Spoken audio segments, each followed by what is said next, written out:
जनगण मन अधिनायक जय हे भारत भाग्य विधाता। पंजाब सिंध गुजरात मराठा द्राविड़ उत्कल वंगा विंध्य हिमाचल यमुना गंगा उच्छल जलधि तरंगा। तव शुभ नामे जाहे तव शुभाशिष मागे गाहे तव जय गाथा। जनगण मंगलदायक जय हे भारत भाग्य विधाता। जय हे जय हे जय हे जय जय जय जय हे। जय Hind.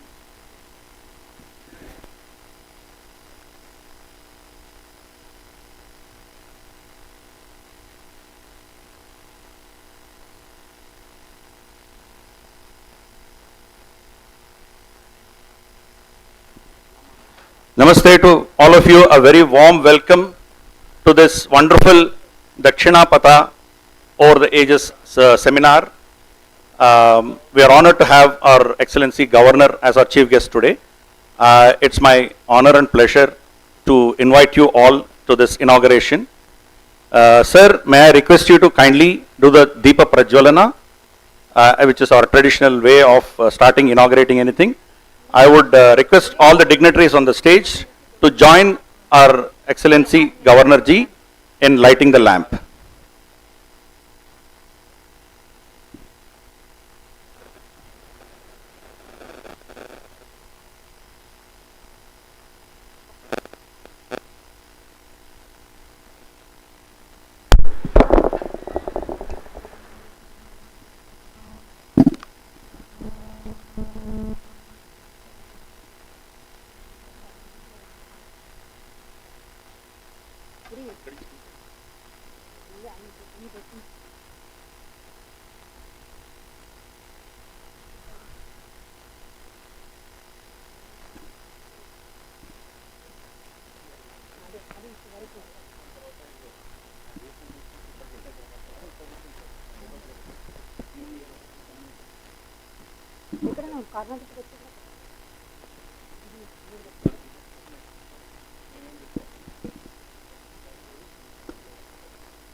Thank you, sir. Thanks a lot.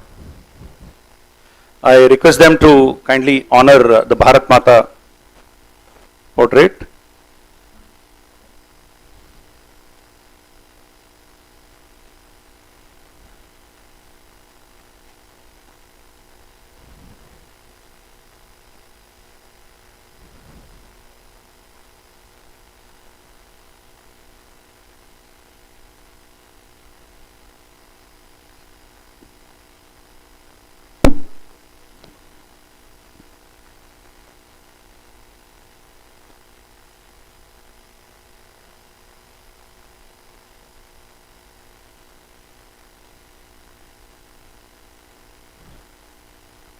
I now request Dr. Manohar Rao Garu to come and kindly introduce today's guests and our Governor, Excellency Governor of Telangana.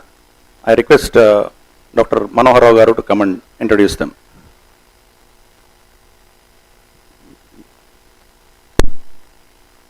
नमस्कार। मैं मंच पर जो है उनका परिचय करवाऊंगा। मैं Manohar Rao, professor of genetics, retired from Osmania university और इतिहास संकलन समिति के कार्याध्यक्ष हूँ। ऑनरेबल मुख्य अतिथि, honourable governor of Telangana state Varma जी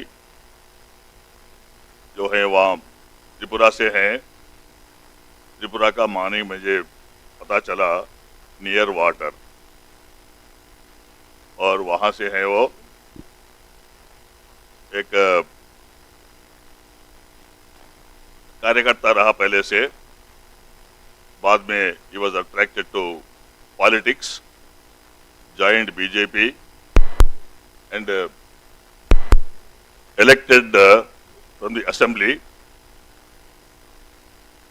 विषय की बात, विचार की बात यह है, 90% of the ports hold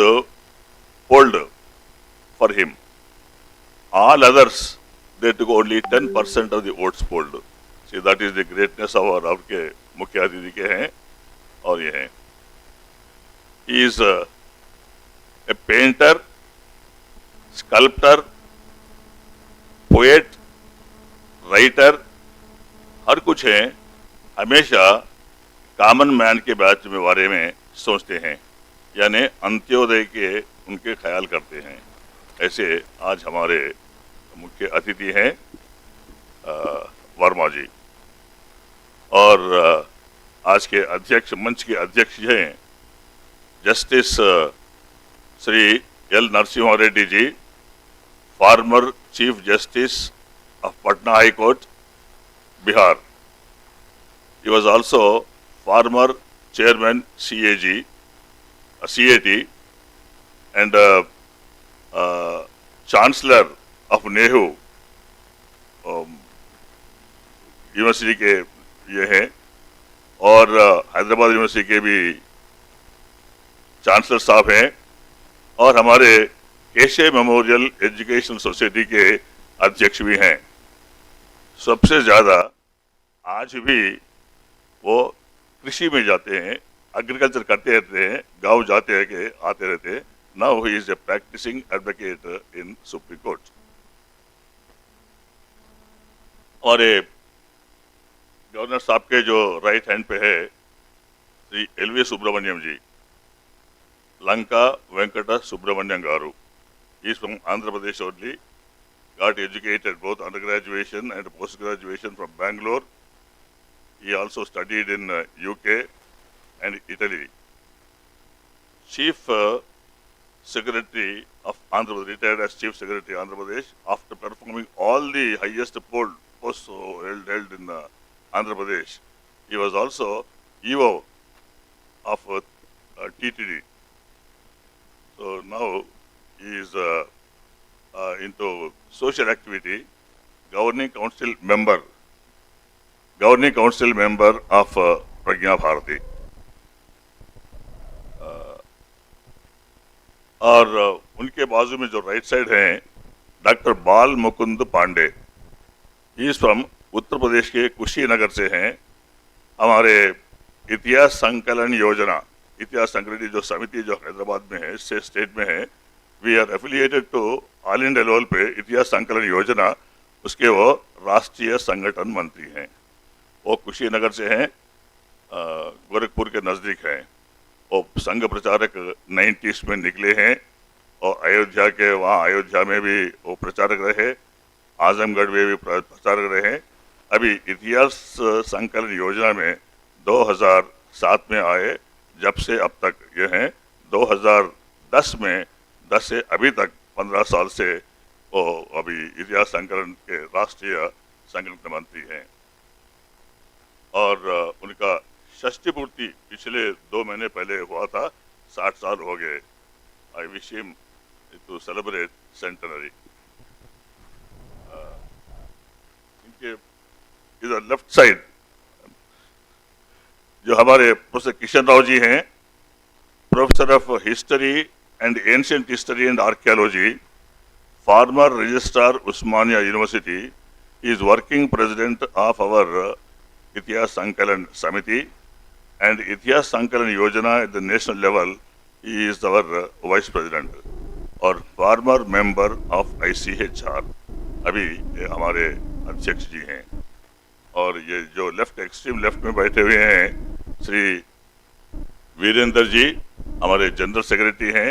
ये भी अभी हमारे उस्मानिया यूनिवर्सिटी से एंशिएंट हिस्ट्री एंड एग्रीकल्चर में, एंशिएंट हिस्ट्री एंड आर्किटेक्चर में ये किए, और अभी हमारे महामंत्री हैं प्रांत के, ये हैं। तो आज का परिचय इतना ही। I wish you all the best. और आगे जो बैठे हैं महान लोग हैं जो रिसर्च कमेटी के मेंबर्स हैं, ये रिसर्च कमेटी मेंबर्स के लिस्ट पहले हमने ICHR के लिए स्पॉन्सरशिप के लिए पूछे थे, वो आगे पीछे कर रहे थे, लेकिन हमारा जो ये पूरा टीम रिसर्च कमेटी के मेंबर्स भिजाने के बाद इतने ऐसे लोग हैं क्या, तो जरूर करेंगे, बल्कि वो मान लिए। अब now they are also sponsoring to some extent. ये धन्यवाद, नमस्कार। Thank you, Manohar Rao ji. Before I call upon Kishan Rao ji to give his introduction of the seminar, I would request all of you to kindly switch off your mobiles so that during the course of the program it doesn't disturb and we maintain the dignity of the presence of His Excellency the Governor of Telangana. May I now request Dr. Kishan Rao Garu to come and kindly introduce the theme of this seminar, why, how, and what is the plan ahead.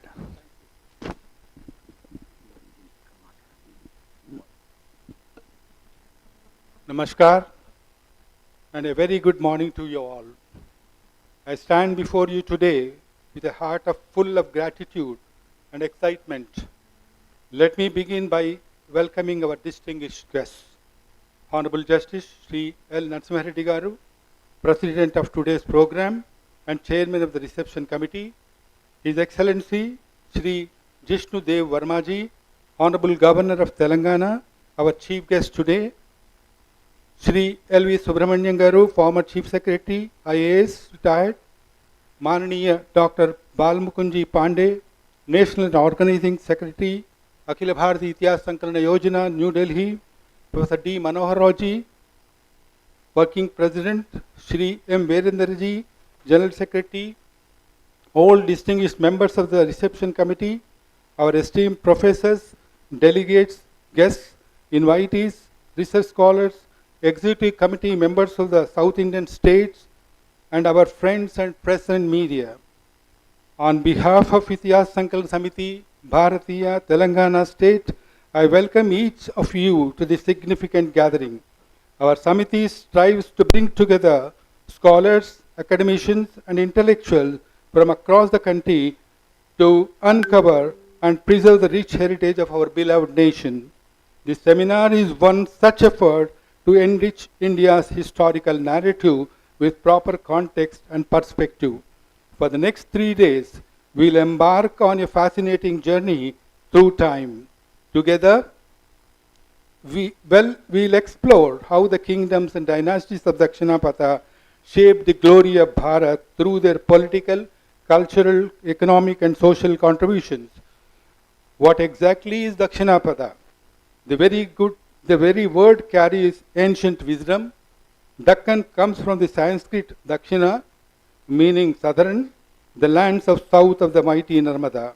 Ancient texts called this vast region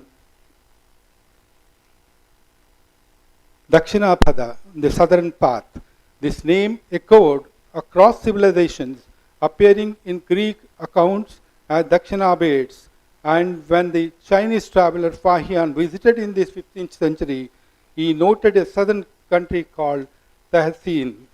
On the academic journey, we'll expand nearly 2 million years, from the 3rd century BCE to the 18th century CE.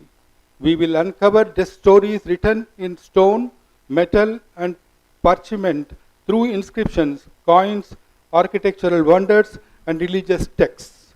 We will trace how Buddhism, Jainism, and Hinduism flourished and evolved in these lands. In our sessions, we will discover the political fabric of the Dakkan through archaeological findings, the spiritual landscape from popular religious practices to the profound philosophical traditions of Vedanta through Shankara, Ramanuja and Madhava.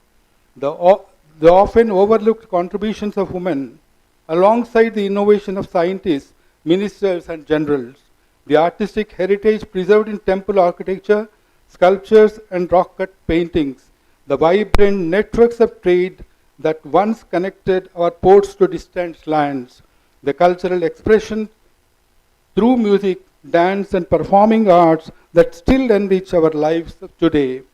We also examine the earliest human presence here from the Neolithic culture through the Bronze and Iron Ages, drawing on inscriptions, coins, literature and accounts from the foreign travelers. Let us explore the rich cultural heritage of Dakshinapatha, experience the timeless tradition and profound wisdom of South India's ancient pathways in this special gathering. Let us together rediscover the glory of Dakshinapatha, its enduring legacy in the story of Bharat. Your presence honors us, enriches our collective intellectual feast. Before I close, I must express our heartfelt gratitude to the Chairman and Member Secretary of ICHR for their generous sponsorship. My thanks also go to all our esteemed members who have provided unwavering support in organizing this event. Thank you, one and all.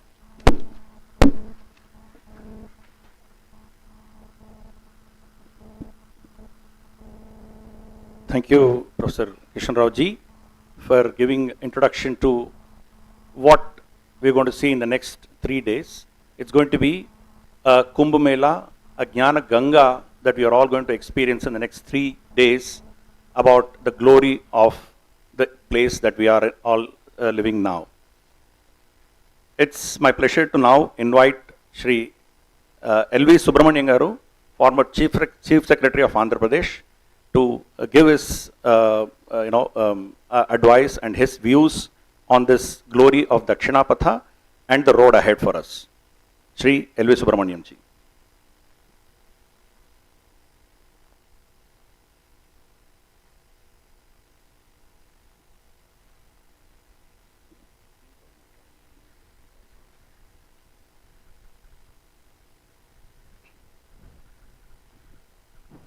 Very good morning to all the distinguished invitees. The chief guest of this morning function, our Honorable Governor, Shri Jishnudev Verma ji, Justice Narasimha Reddy ji is presiding over the inaugural, Mananiya Balamukund Pandey ji, Professor Manohar Rao ji, and my good friend, Professor Kishan Rao ji, and all others. It gives me immense pleasure to be here today at the ITIHAS Sankalan Samithi's seminar, which is organized to look at the distinguishing history of Dakshinapatha.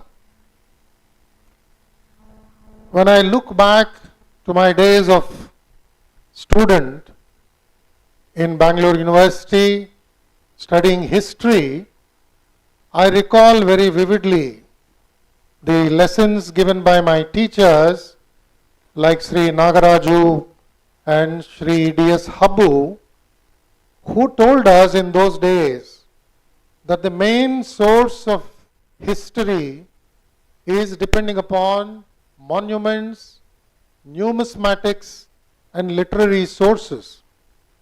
And then went on to give us that time what was being mentioned as the narrative of the national history. 45 years back, and now when I look at the contemporary developments, there's so much of change, and today I think the entire society in India is contributing in their own way in understanding about the national narrative, be it the northern part of the India or the southern part of India. And as a matter of fact, we notice that several contributions today are coming from people who are not classical students of history.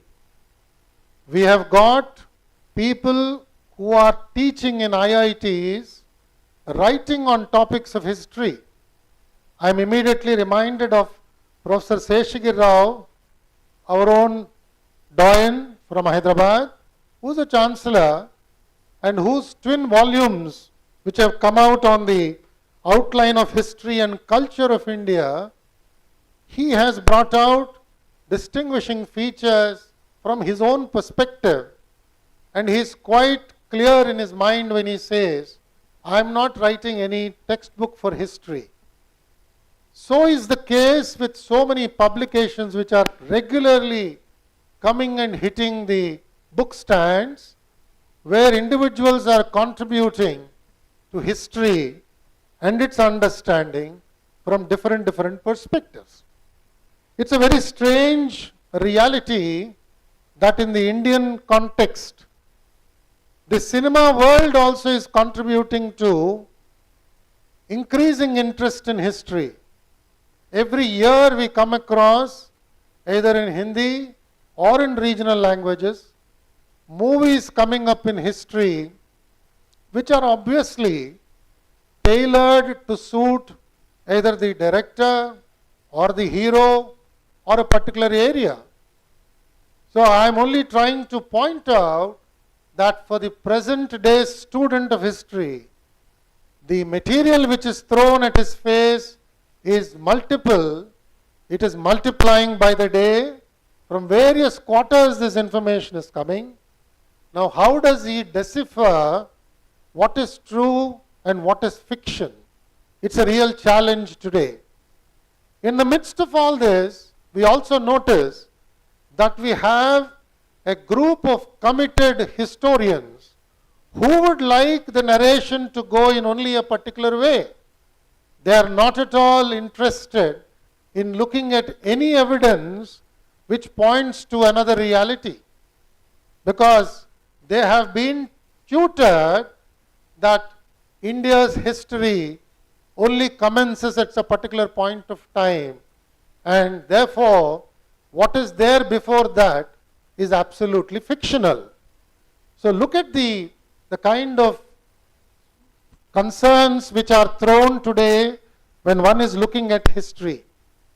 I am also deeply touched that amidst all this, we have got huge references which are coming today of remains, of monuments, which are mentioned today, even in today's newspaper also.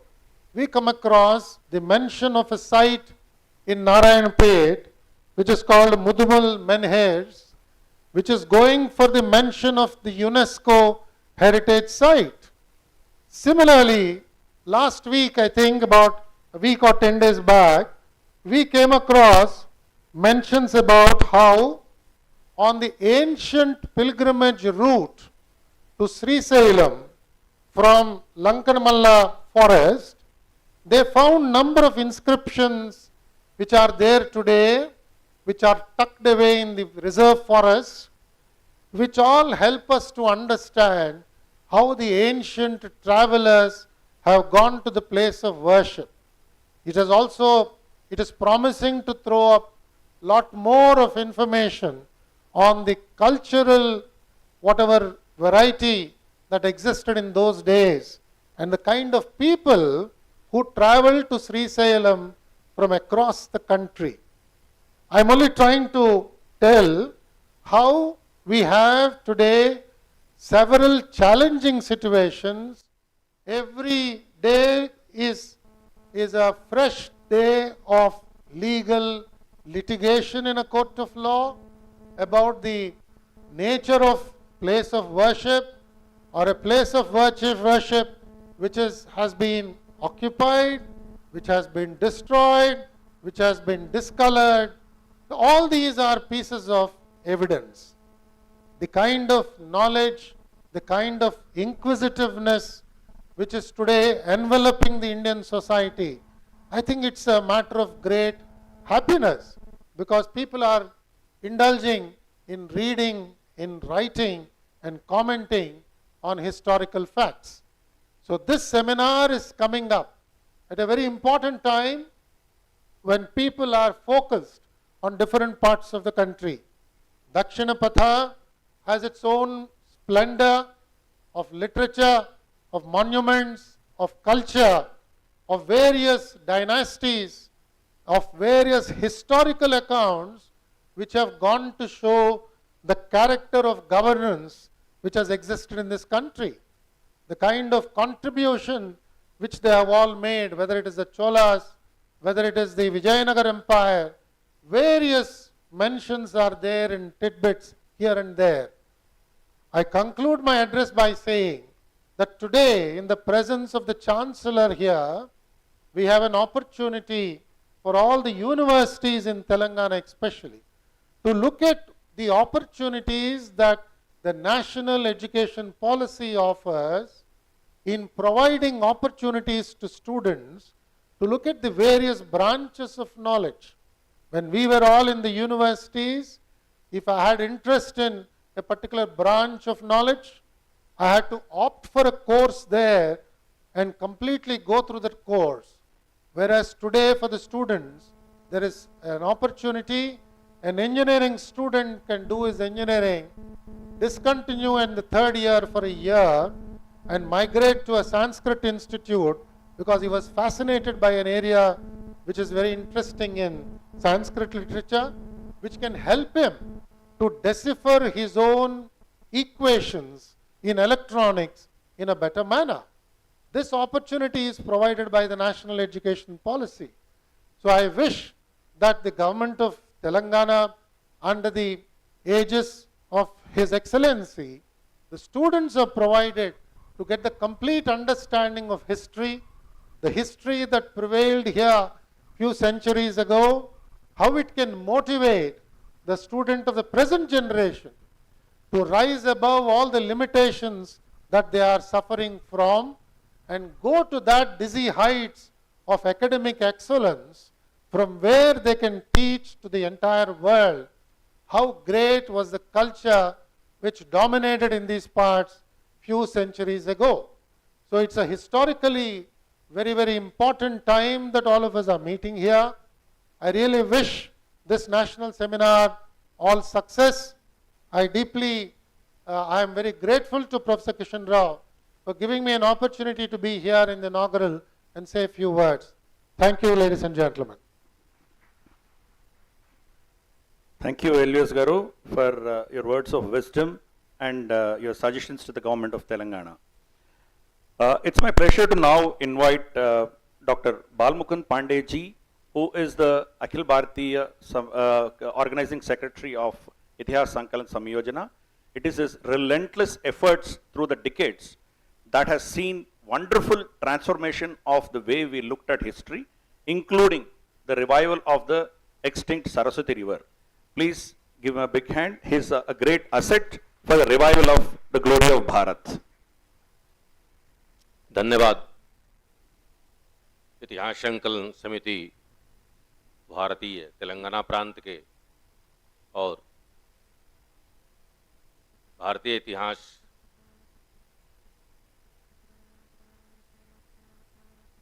ICHR और इतिहास संकलन योजना के संयुक्त तत्वाधान में आयोजित 3 दिवस का यह एक बहुत महत्वपूर्ण सेमिनार, जिसकी अध्यक्षता कर रहे श्री सुब्रमण्यम जी, हमारे भाग्य से इस कार्यक्रम में मुख्य अतिथि के रूप में पधारे माननीय राज्यपाल तेलंगाना श्री जिष्णुदेव वर्मा जी,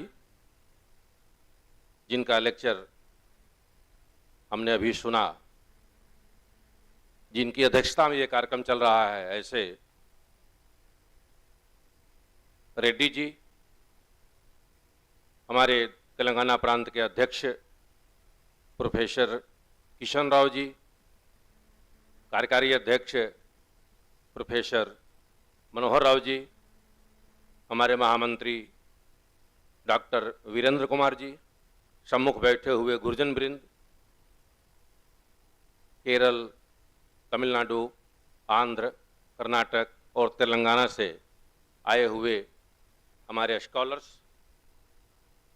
इतिहास संकलन योजना एक अम्ब्रेला ऑर्गेनाइजेशन है जिसके अंतर्गत 42 प्रांतों में 32 स्टेट में हमारी रजिस्टर्ड संस्था है, जिसका उद्देश्य स्थापना से ही लगभग 40 साल पहले बाबा साहब आप्टे के जाने के बाद मोरोपंत पिंगले जी ने इस थीम को दिया था और उसके आधार पर अखिल भारतीय इतिहास संकलन योजना पूरे देश में काम करती है। ठाकुर राम सिंह जी, हरिबाबू बजे आदि लोगों ने मिलकर के पूरे देश में इस कार्य को आगे बढ़ाया है। हमारा उद्देश्य भारत का टुकड़े टुकड़े का इतिहास नहीं, भारत का एक सलग इतिहास होना चाहिए।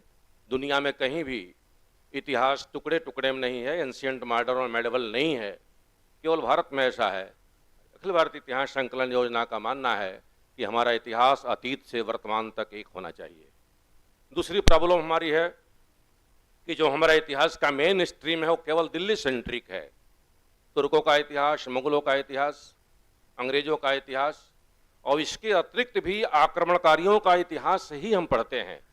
हम भारत का इतिहास नहीं पढ़ते और मैं ये देखता हूं कि भारत के इतिहास में भारत नहीं है। हम हूणों को पढ़ते हैं, हम शकों को पढ़ते हैं, हम बाद में तुर्कों को पढ़ते हैं, हम खिलजियों को पढ़ते हैं, हम मुगलों को पढ़ते हैं, लोदियों को पढ़ते हैं और बाद में वायसरायों को पढ़ते हैं। इसलिए दिल्ली का पूरा भारत का इतिहास जो मेन स्ट्रीम है वह दिल्ली सेंट्रिक हो गया। हम अपने कोर्स में, चाहे वो IAS का कोर्स हो और चाहे यूनिवर्सिटीज का कोर्स हो, उसमें राजा कृष्णदेव राय को नहीं पढ़ते।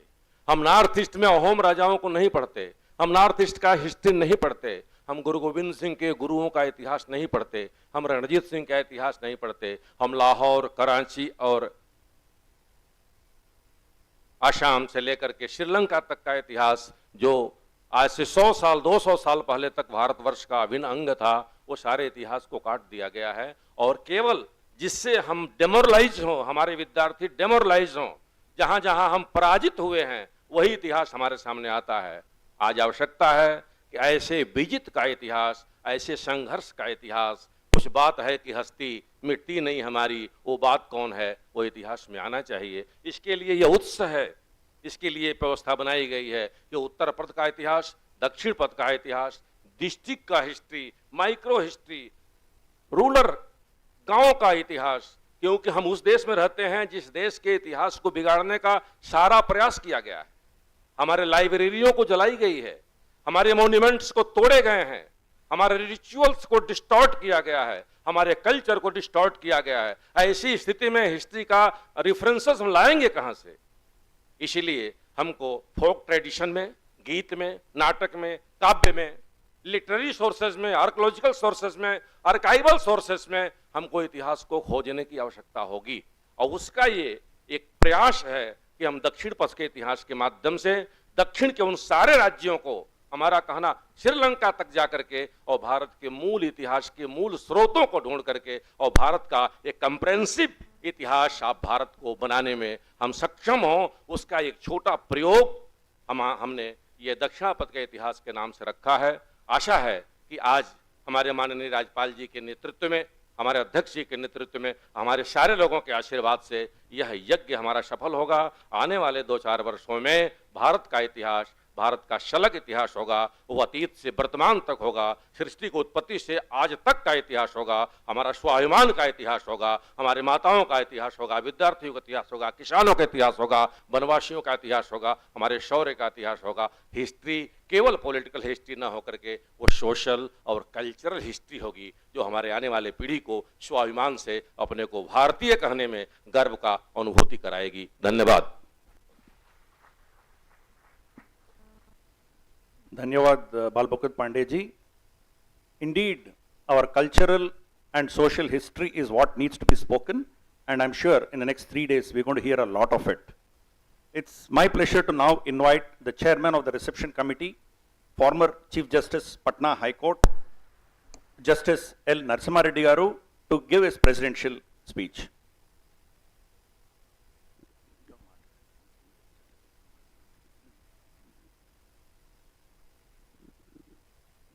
His Excellency, the Governor of Telangana, Sri Jishnudev Vermaji, Guest of Honor, Sri L.V. Subramaniam Garu, Sri Bal Mukund Pandeji, Sri Kishan Rao Garu, Sri Virenderji, Dr. Manohar Rao Garu, Justice Bhaskar Rao Garu, Justice Prakashan Rao Garu, Sri Arvind Rao Garu, former Vice Chancellor Tirupati Rao Garu, Lakshmikant Rao Garu, dear sisters and brothers, my pranams to all of you. It is indeed a pleasure to take part in a function of this nature. All of you are aware that the history of any country or nation will help the present generation to shape its future. If the history is glorious, people will feel proud and take the pride further. On the other hand, if there were any mistakes or lapses in the past, they will be taken note of, and it will be ensured that such mistakes do not take place. That's why wherever a serious mistake takes place, we call it as historical blunder. So, history is important in shaping the present society and its future. But whole difficulty comes the form of history we receive in the present generation. Much would depend upon the sincerity of historians in presenting the facts. Unfortunately, India did not have the benefit of a truthful presentation of history, at least on some aspects. Take, for instance, the episode about Alexander. In our childhood days, even our textbooks reveal that he came from Greece, conquered India, and took Harshavardhan as hostage, and Harshavardhan's wife has gone to him and tied this Rakhi and got him released. Recently, I was reading a book by Yogananji, Autobiography Yoga, quoting an Italian author. He presented the episode. Alexander, no doubt, was a powerful king.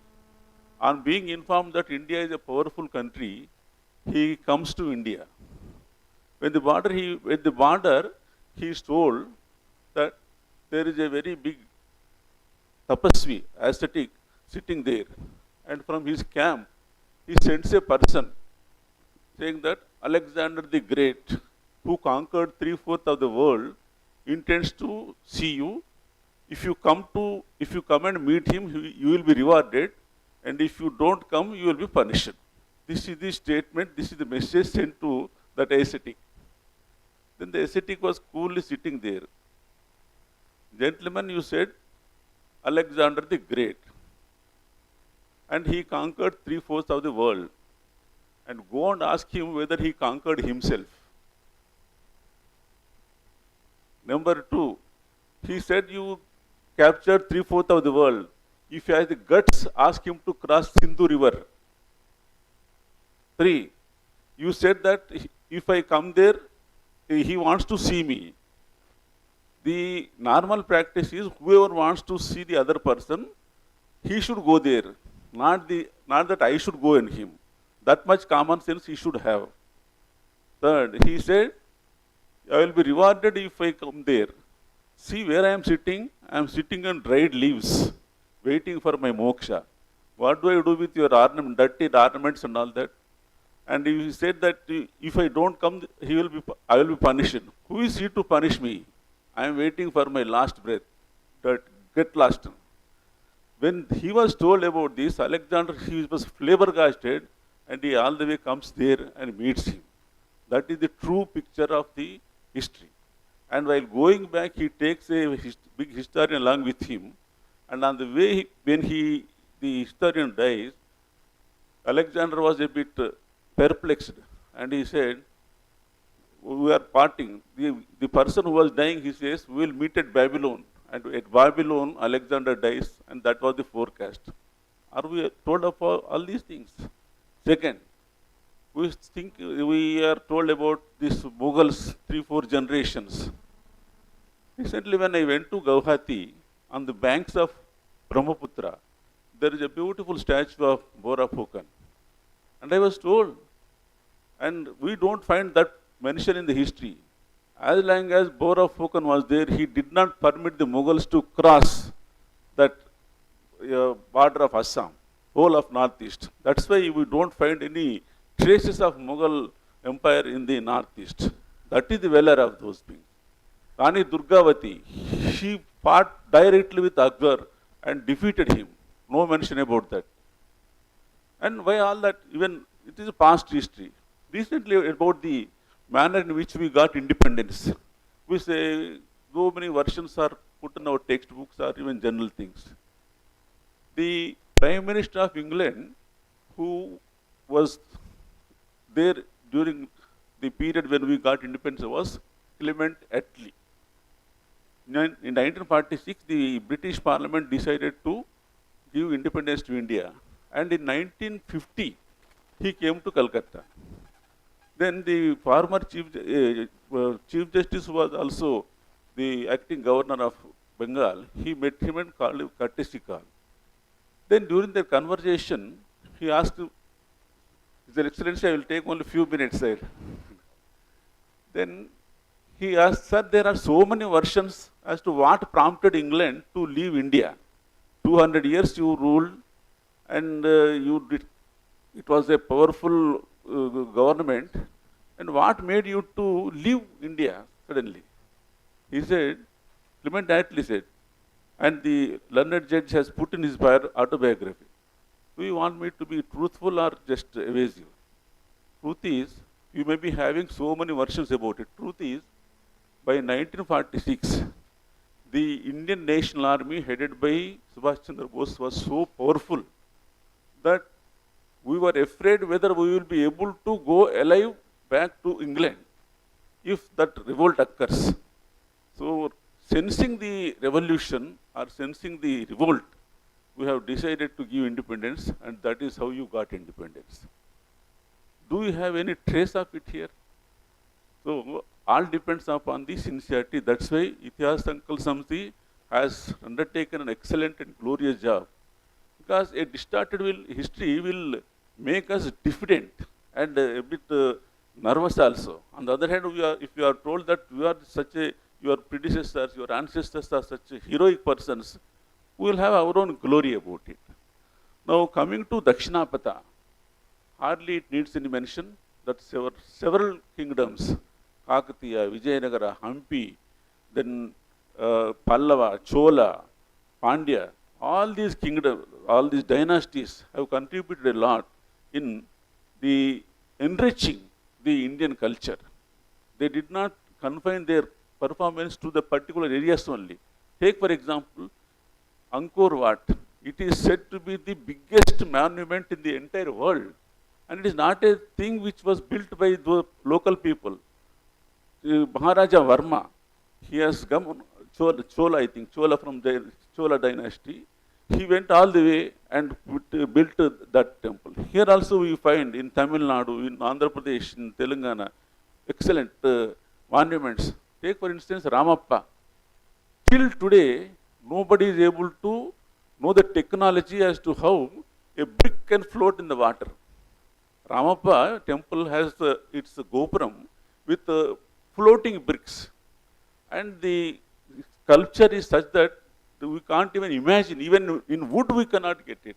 So that was the contribution, not only in sculpture, but also in languages, culture, this literature. Vijayanagara Samrajyam, Sri Krishna Devarayalu, Ashtadiggajalu, they took pride in it, and that the works that were made in those days still they serve our purposes and encourages, make us proud. So one after the other dynasties, even hailing from this part of the country, made the entire culture grand and great, and it will remain in future also to guide us. I am thankful to the organizers for providing me this opportunity, and I am confident that the deliberations which take place here will provide future guidelines for many things to occur and to unfold the several mysteries and secrets that have been presented to us over the period. Dhanyavad. Thank you so much, Justice Narasimha Reddy Garu, for your kind words. Friends, it is our great honor to now invite His Excellency, the Governor of Telangana, Shri Jishnudev Barman ji, to give his advice and his wisdom and his thoughts about this great Dakshinapatha. He comes from a state, Tripura, which is a beacon of tranquility and glory in otherwise disturbed area or the entire neighborhood. So we would be grateful to hear to him and take the words of his wisdom and advices.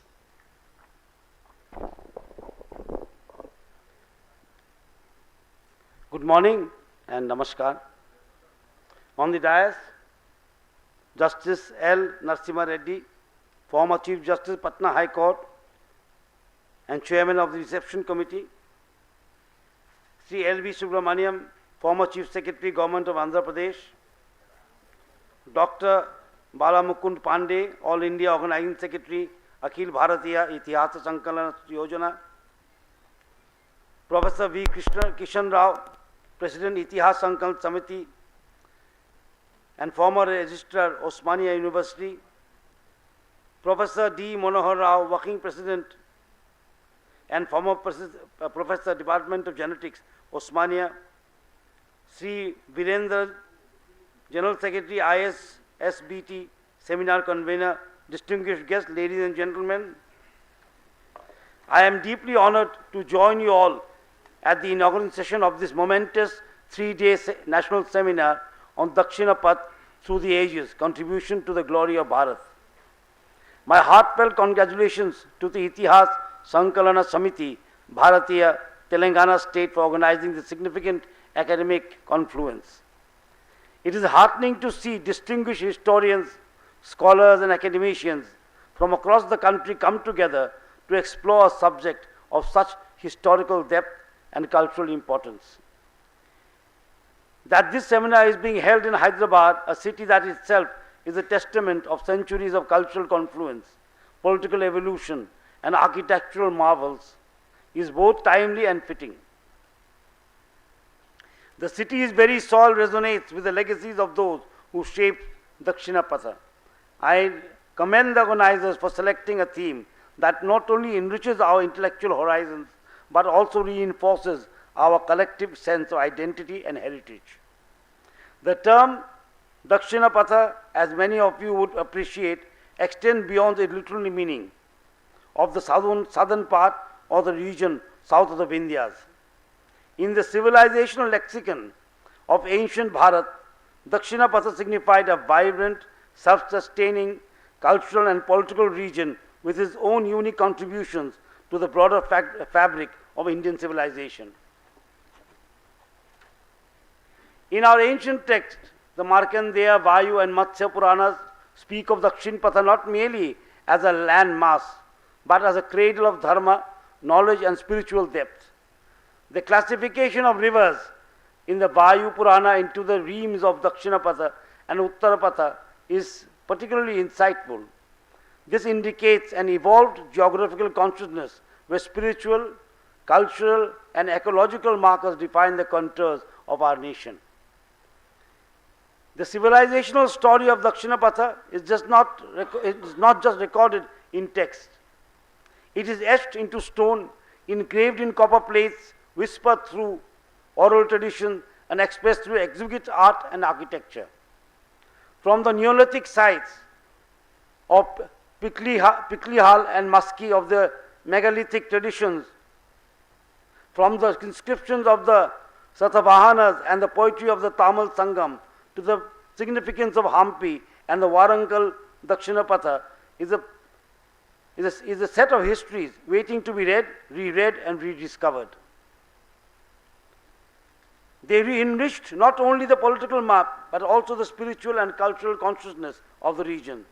Their patronage of languages, temples, sculptures, irrigation works and urban planning demonstrate a model of governance rooted in both pragmatism and dharmic values. For far too long,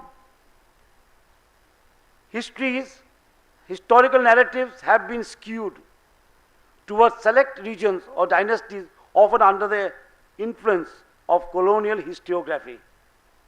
A rich contributions of Dakshinapatha, its philosophical schools, trade, networks, temple architecture, and artistic expressions have often remained unrepresented. In this context, the work of organizations like ITIHAS Sankalana Samiti becomes invaluable. We must reclaim our history through a framework grounded in evidence. Epigraphy, numismatics, oral histories, manuscripts, and indigenous knowledge systems. As scholars, it is our shared responsibility to dismantle outdated tropes and to build a history that is inclusive, multidimensional, and reflective of Bharat's true grandeur. Whether it was the Buddhist monasteries of Amravati, the Jain basadis or the grand Shaivite and Vaishnavite temples of Kanchipuram, Hampi and Warangal, Dakshinapatha nurtured multiple spiritual paths in harmony. The spirit of pluralism must continue to inform our contemporary understanding of India's heritage.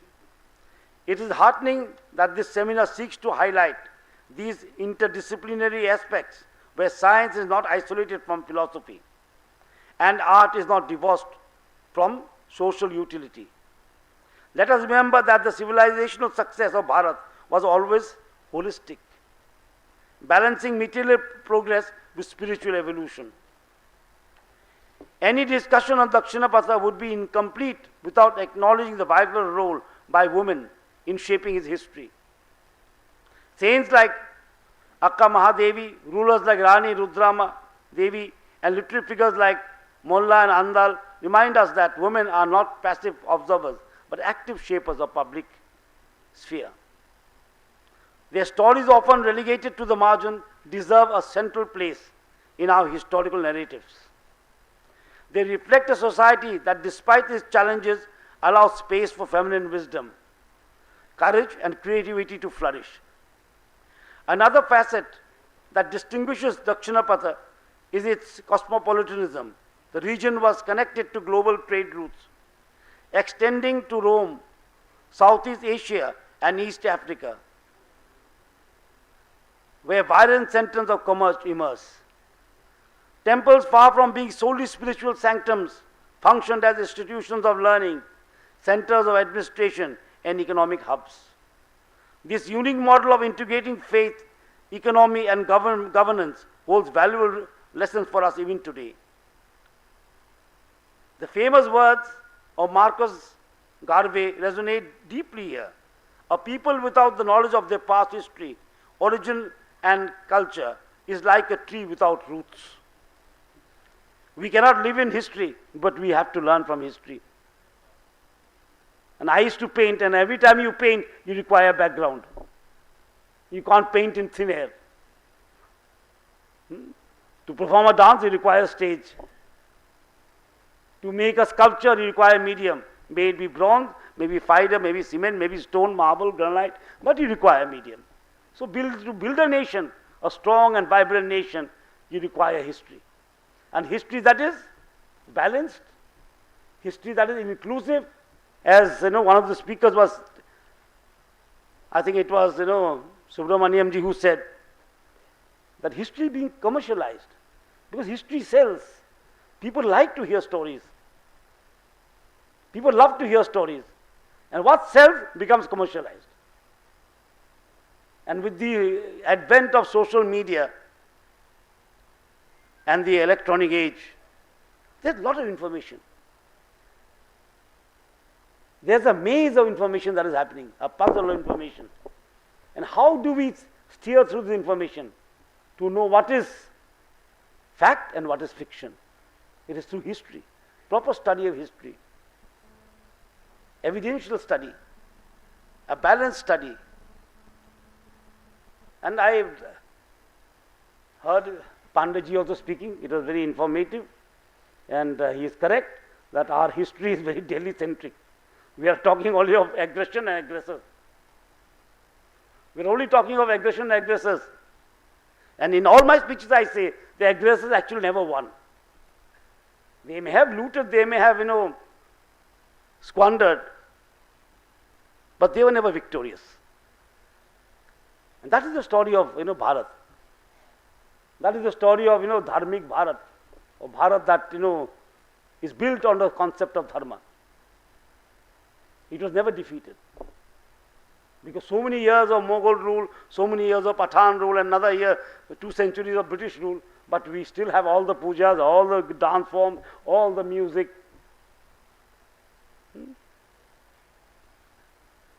Because each person here believes that it is our dharma to protect our culture.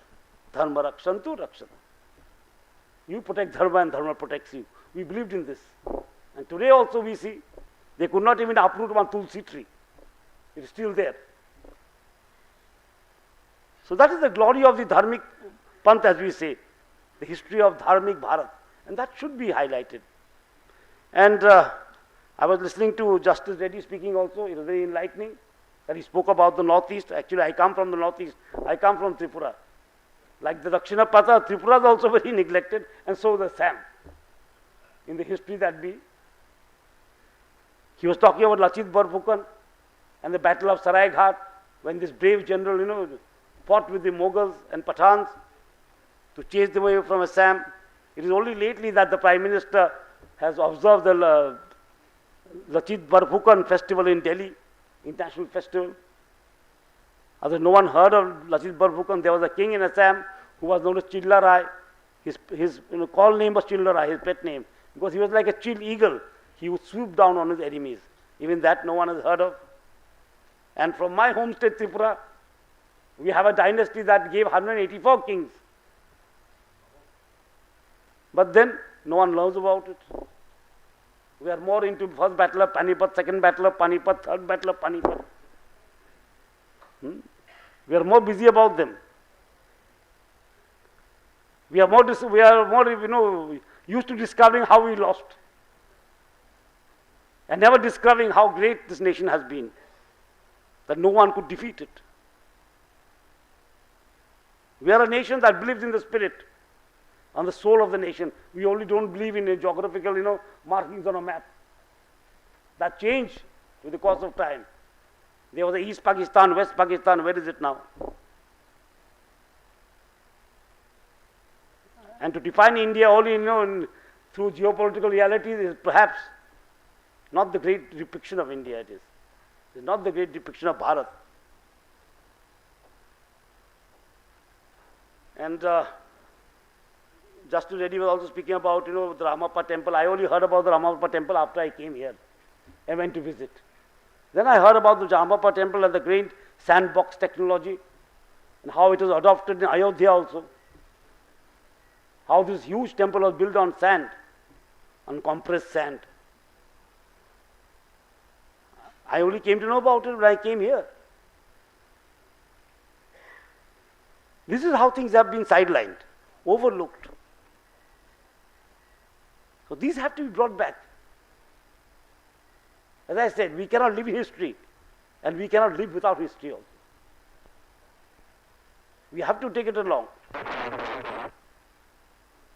If there is no root, there is no fruit, I keep saying. If there is no root, there can be no fruit. So that has to go on. So study has to go on. Study is is a very huge task. I remember going for Pragya Prabha, one of the organizations that is doing very good work, and I had gone with them to Arunachal Pradesh. And there was no written document, no written history there. It's oral traditions. So these have to be collected. It's a huge work that is lying before us. Knowing ourselves, what else can be greater than that? Knowing the nation that we belong to, knowing the oldest civilization in the world, and knowing actually who we are. Who actually we are. And no nation can become Atmanirbhar without Atma Sanman. No nation in the world can become Atmanirbhar, self-sufficient, without Atma Sanman, without self-respect. And there can be no self-respect unless we know who we are. We know what happens in Northeast. There can be no, Ek Bharat, Shrestha Bharat without the, proper history of Bharat. So that becomes very important, and at this juncture that this organization is holding, this seminar becomes even more important. It is said that the nation is built not just by economy, but by cultural awareness of its people. So when we speak of Viksit Bharat, when the Prime Minister tells us the Viksit Bharat 2047, he tells us that Viksit Bharat is not only about bank accounts or of, economic charts, flow charts and pie charts. It's about human development. It is about human development. It's about becoming self-sufficient in all fields. And economy is a very big part. There is no denying the fact that economy does not play a role. Economy does play a role. It plays a major role, a very major role, but it does not mean that it's only economic. For us, it is very important to eat. It doesn't mean that we'll eat the whole day. To sustain ourselves, we require so many other things. We require activity, we require some intellectual activity also, we require physical activity, we require some rest, we require food, we require good air. Same way, for this nation to become strong, we require our ITIHAS. And we require ITIHAS, which tells us who we are. As someone was saying, very important. The ITIHAS should not be only rulers of rulers. It should be the cultural and the socio-cultural history also.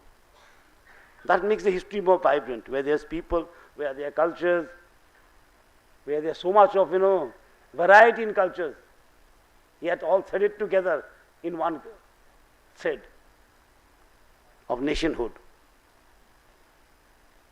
So it is a very timely seminar that this organization is holding. And once again, I congratulate the ITIHAS Sankalan Samithi and all the participating scholars for the devotion to the noble task. May your deliberations be thought-provoking, fruitful and transformative. Thank you. Jai Hind, Jai Bharat. Thank you so much, sir. Indeed, history has been ignored so much, and knowing who actually we are, there cannot be Atmanirbharata without self-respect. Wonderful words, sir. And in continuation of that, as George Santayana said, those who ignore history are condemned to repeat it. So in a humble way, we are now releasing a book called Musunuri Nayakas, who were one of the first rulers who resisted the Islamic invasion down south.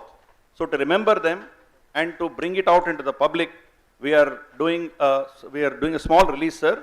If with your kind permission, kindly release this book, Musunuri Nayakas, and I invite on stage Dr. Gopal Reddy Garu, President Dakshinapatha Studies and Samachara Bharati, Ms. P. Shailaja, Director Samvit Prakashan and Senior Research Associate Dakshinapatha Studies, Shri Kalyan Chakravarti ji, Research Coordinator Dakshinapatha Studies.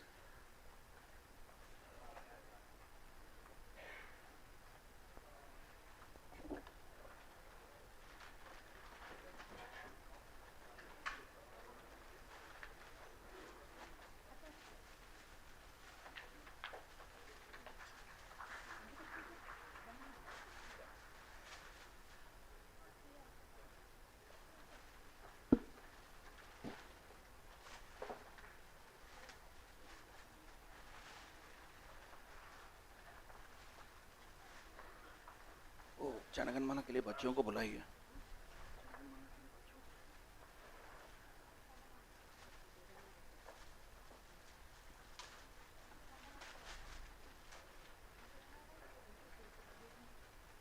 Thank you, sir. Thank you so much.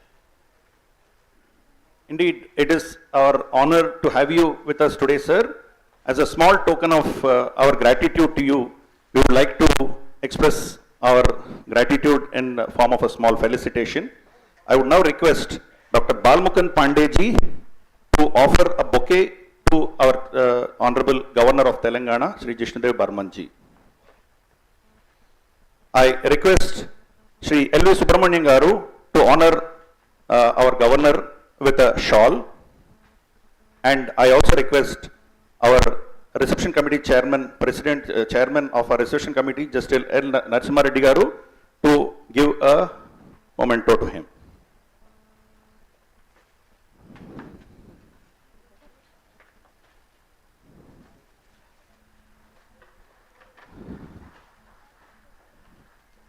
I request D.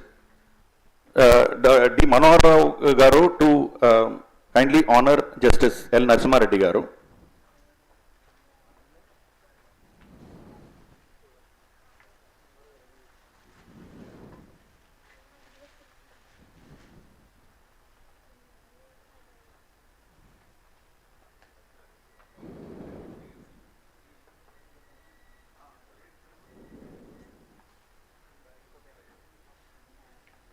I request Professor V. Kishan Rao Garu to kindly honor Dr. Balmukund Pandey ji.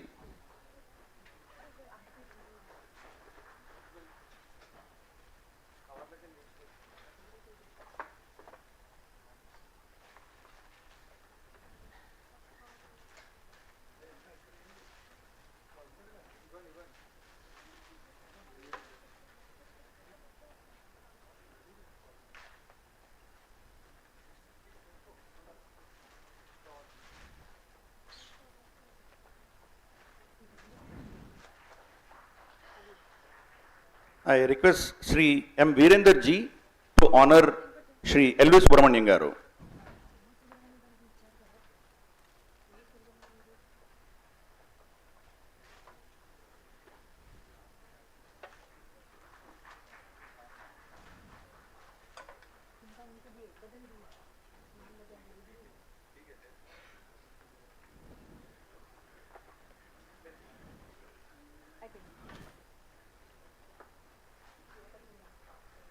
I now request Sri Virender ji to propose a vote of thanks, and after that there shall be national anthem, and I would request all of you to kindly be seated and not make any slogans to maintain the dignity of the position of His Excellency, the Governor of Telangana, and after he leaves, then only we will leave. Sri Virender ji for vote of thanks. On behalf of ITIHAS SANKALAN SAMITHI and all of our patrons, well-wishers, participants and guests, I express my deep gratitude to our beloved Honorable Governor of Telangana, Sri Jishnudev Varmaji, for accepting our invitation and gracing the occasion and also inaugurating the 3-day national seminar on Dakshinapatha through the ages, glory of Bharat. Sir, your wisdom and advice have given great inspiration to all of us and given us new energy to work for glory of Ma Bharat. We thank you from our bottom of hearts. We thank Justice L. Narasimha Reddy Garu, former Chief Justice, Patna High Court, and our Reception Committee Chairman, and Sri L.V. Subramanian Garu, IAS, former Chief Secretary, Government of Andhra Pradesh, and Executive Officer, TTD, and Dr. Balmukund Pandey ji, All India Organizing Secretary, Akhila Bharatiya ITIHAS Sankalan Yojana, and Sri Professor Kishan Rao Garu, our President, IISSBT, Professor Dr. Manohar Rao Garu, Working President, IISSBT, and dignitaries of the dais, delegates from various parts of the Bharat, journalists and media friends, and all supporters, including Executive Committee members of our ISSBT, Reception Committee members. Thank you one and all for giving this opportunity. I am very thankful. Thank you so much.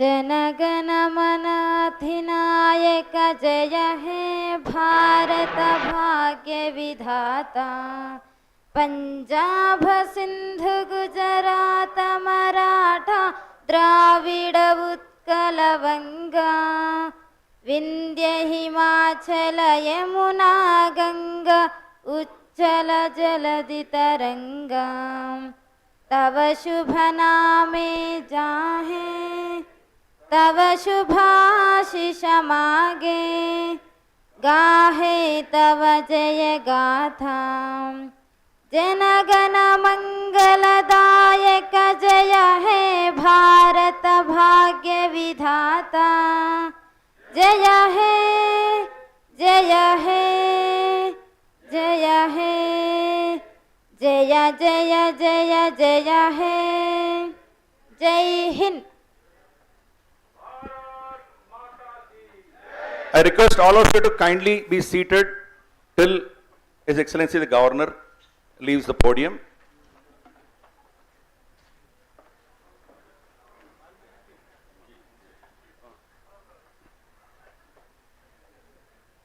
Now we will break for tea. Again we will assemble here after 20 minutes. That's around 12:10.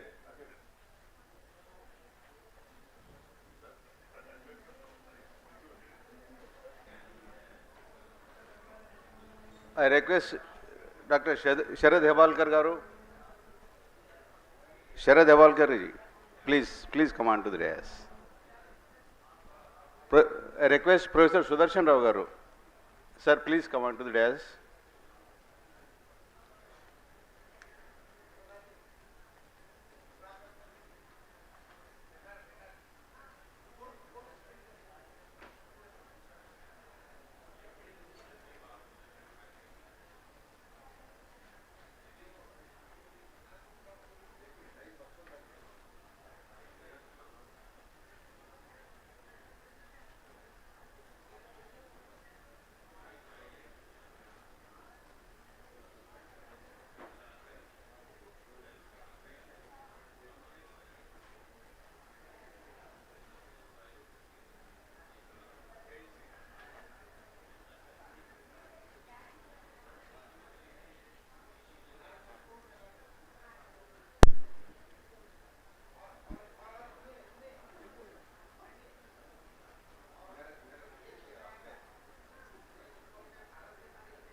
धन्यवाद।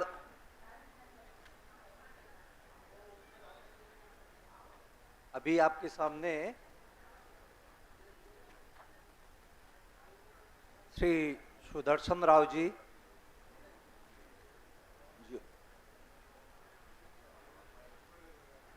आज सुदर्शन राव जी अभी आपके सामने अपना कुछ विषय रखेंगे। मैं उनको आग्रह करता हूँ।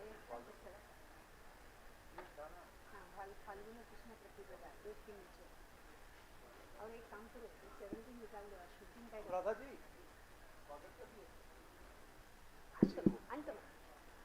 ठीक है, मैं आग्रह करूंगा श्री प्रोफेसर सुदर्शन राव जी से कि वो जरा चर्चा आज की लेंगे, आज इस सत्र का चर्चा लेंगे।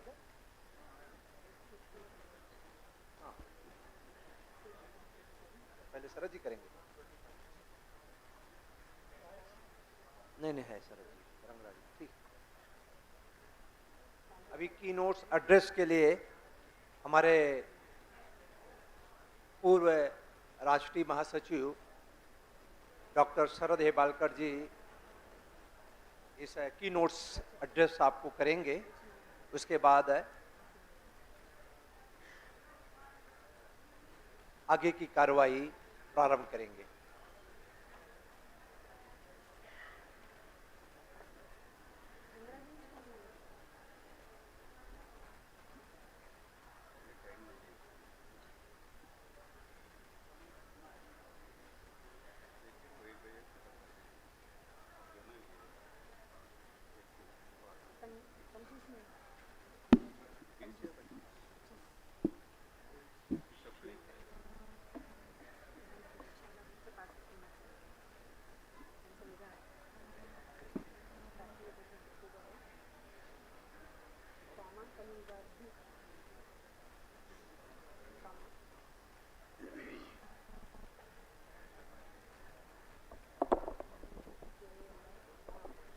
नमोस्तुते व्यास विशाल बुद्धे फुल्लारविंदायत पत्र नेत्र येन त्वया भारत तैलपूर्णः प्रज्वालितो ज्ञानमय प्रदीपः।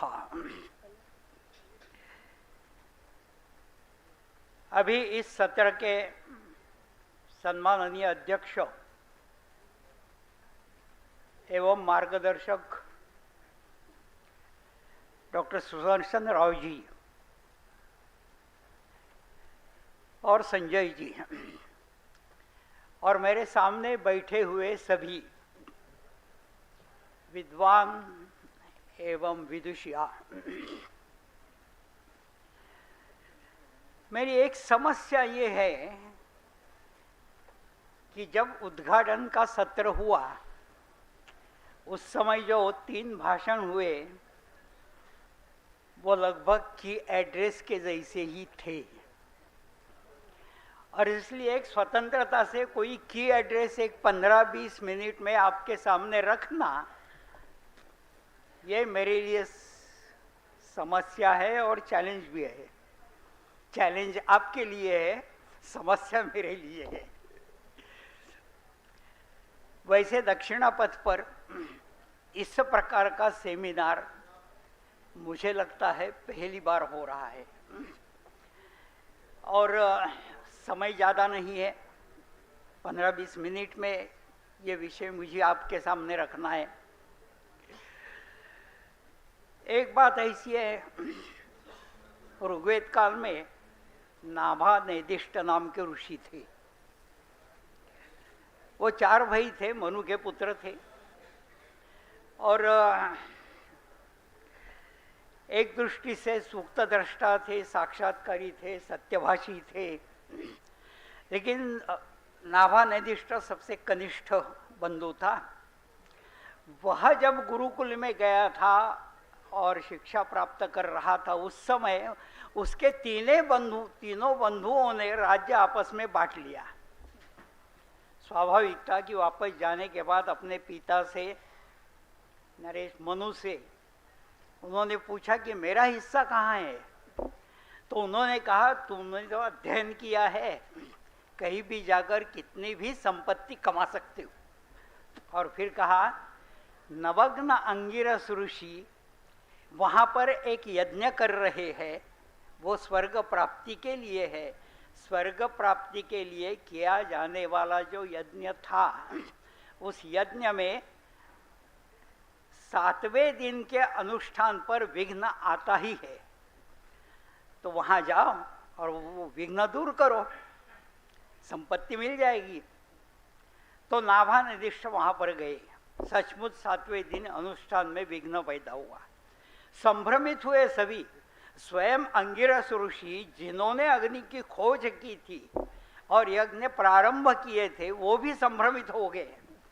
तो नाभा निर्दिष्ट ने वहाँ इदमित्था रौद्रम गूर्तवचा, ये 10वें मंडल का 161वां सूक्त, मंडल 10 सूक्त 161, ये वहाँ पर पठन किया और समस्या से सुलझा दी समस्या।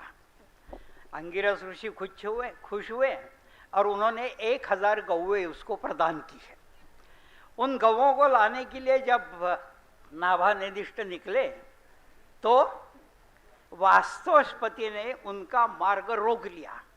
वास्तोस्पति रुद्र ने मार्ग रोक लिया। जैसे ही मार्ग रोक लिया तो उसने कहा कि मेरे पिता ने मुझे आज्ञा दी, इसलिए मैं यज्ञ में गया था। वहाँ पर ये गौवे मुझे 1000 गौवे दान में मिली है और मुझे वो ले जानी है। तो रुद्र ने कहा इस पर मेरा अधिकार है। नाभा निर्दिष्ट ने कहा मैं पिताजी से पूछूंगा, उनकी आज्ञा से जो कुछ वो कहेंगे वो करूंगा। ठीक है, जाकर पिताजी से पूछ कर आओ। नाभा निर्दिष्ट जाकर पूछ कर आया अपने पिताजी से। उन्होंने कहा पुत्र वह बिल्कुल सच कह रहा है, उन 1000 गौओं पर आपका अधिकार नहीं, तुम्हारा अधिकार नहीं है, रुद्र का अधिकार है। तो नाभा निर्दिष्ट ने जाकर प्रामाणिकता से कह दिया कि भगवान उस पर आपका अधिकार है, मैं यहाँ से चला जाता हूँ। तो रुद्र प्रसन्न हुए उसके ऊपर। अभी ये जो सूक्त है, उस सूक्त में ये संक्षिप्त कथा आती है। महत्व इसका ये है कि जो 8वीं ऋचा है, 8th स्टैंजा ऑफ दिस सूक्त 161, उसमें कहा है कि शरत पदान दक्षिणा परावृंग। यहाँ पर इस 8वीं ऋचा में दक्षिणा पदा, ये जो शब्द आया है, ये है दक्षिणापथ का सबसे प्रथम उल्लेख। वहां से लेकर आज तक का दक्षिणापथ का अत्यंत सुंदर इतिहास हमें प्राप्त होता है। उसका थोड़ा सा एकत्रीकरण और ठीक तरह से उसकी व्यवस्था करने का प्रयास हम इस प्रकार के चर्चा सत्र में कर रहे हैं। वैसे तो उस समय आर्यावर्त, मध्य देश और दक्षिणापथ, इनके संदर्भ प्राप्त होते हैं। 3 विभाग थे। अब माहिष्मती मध्य देश में है, मांधाता मध्य देश का है, और उस समय नर्मदा के तट पर है वो, जहां पर उसने तपस्या की। तो उस मांधाता ने नर्मदा के तट पर तपस्या की। वहां से लेकर कन्याकुमारी तक का पूरा क्षेत्र दक्षिणापथ माना जाता था उस काल में। ये भी स्पष्ट हो जाता है।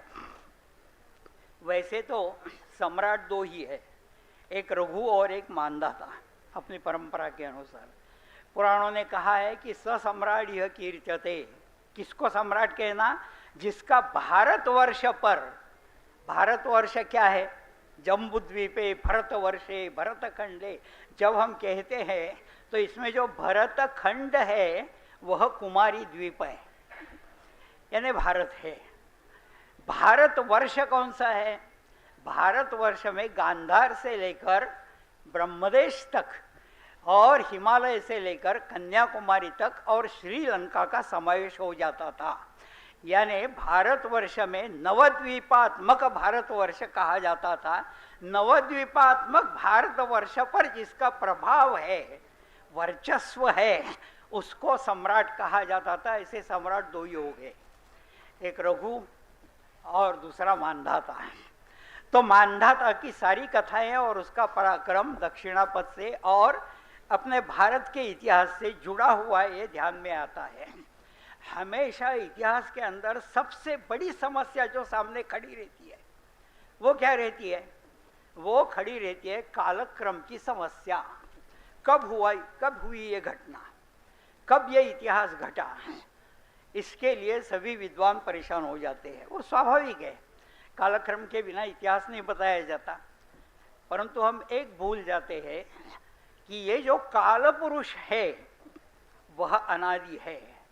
यानी जब ब्रह्मांड की उत्पत्ति हुई और सारे ग्रहगोल भ्रमण करने लगे तो उनके भ्रमण काल पर आधारित काल गणना भारत के अंदर वैज्ञानिकों ने प्रारंभ कर दी।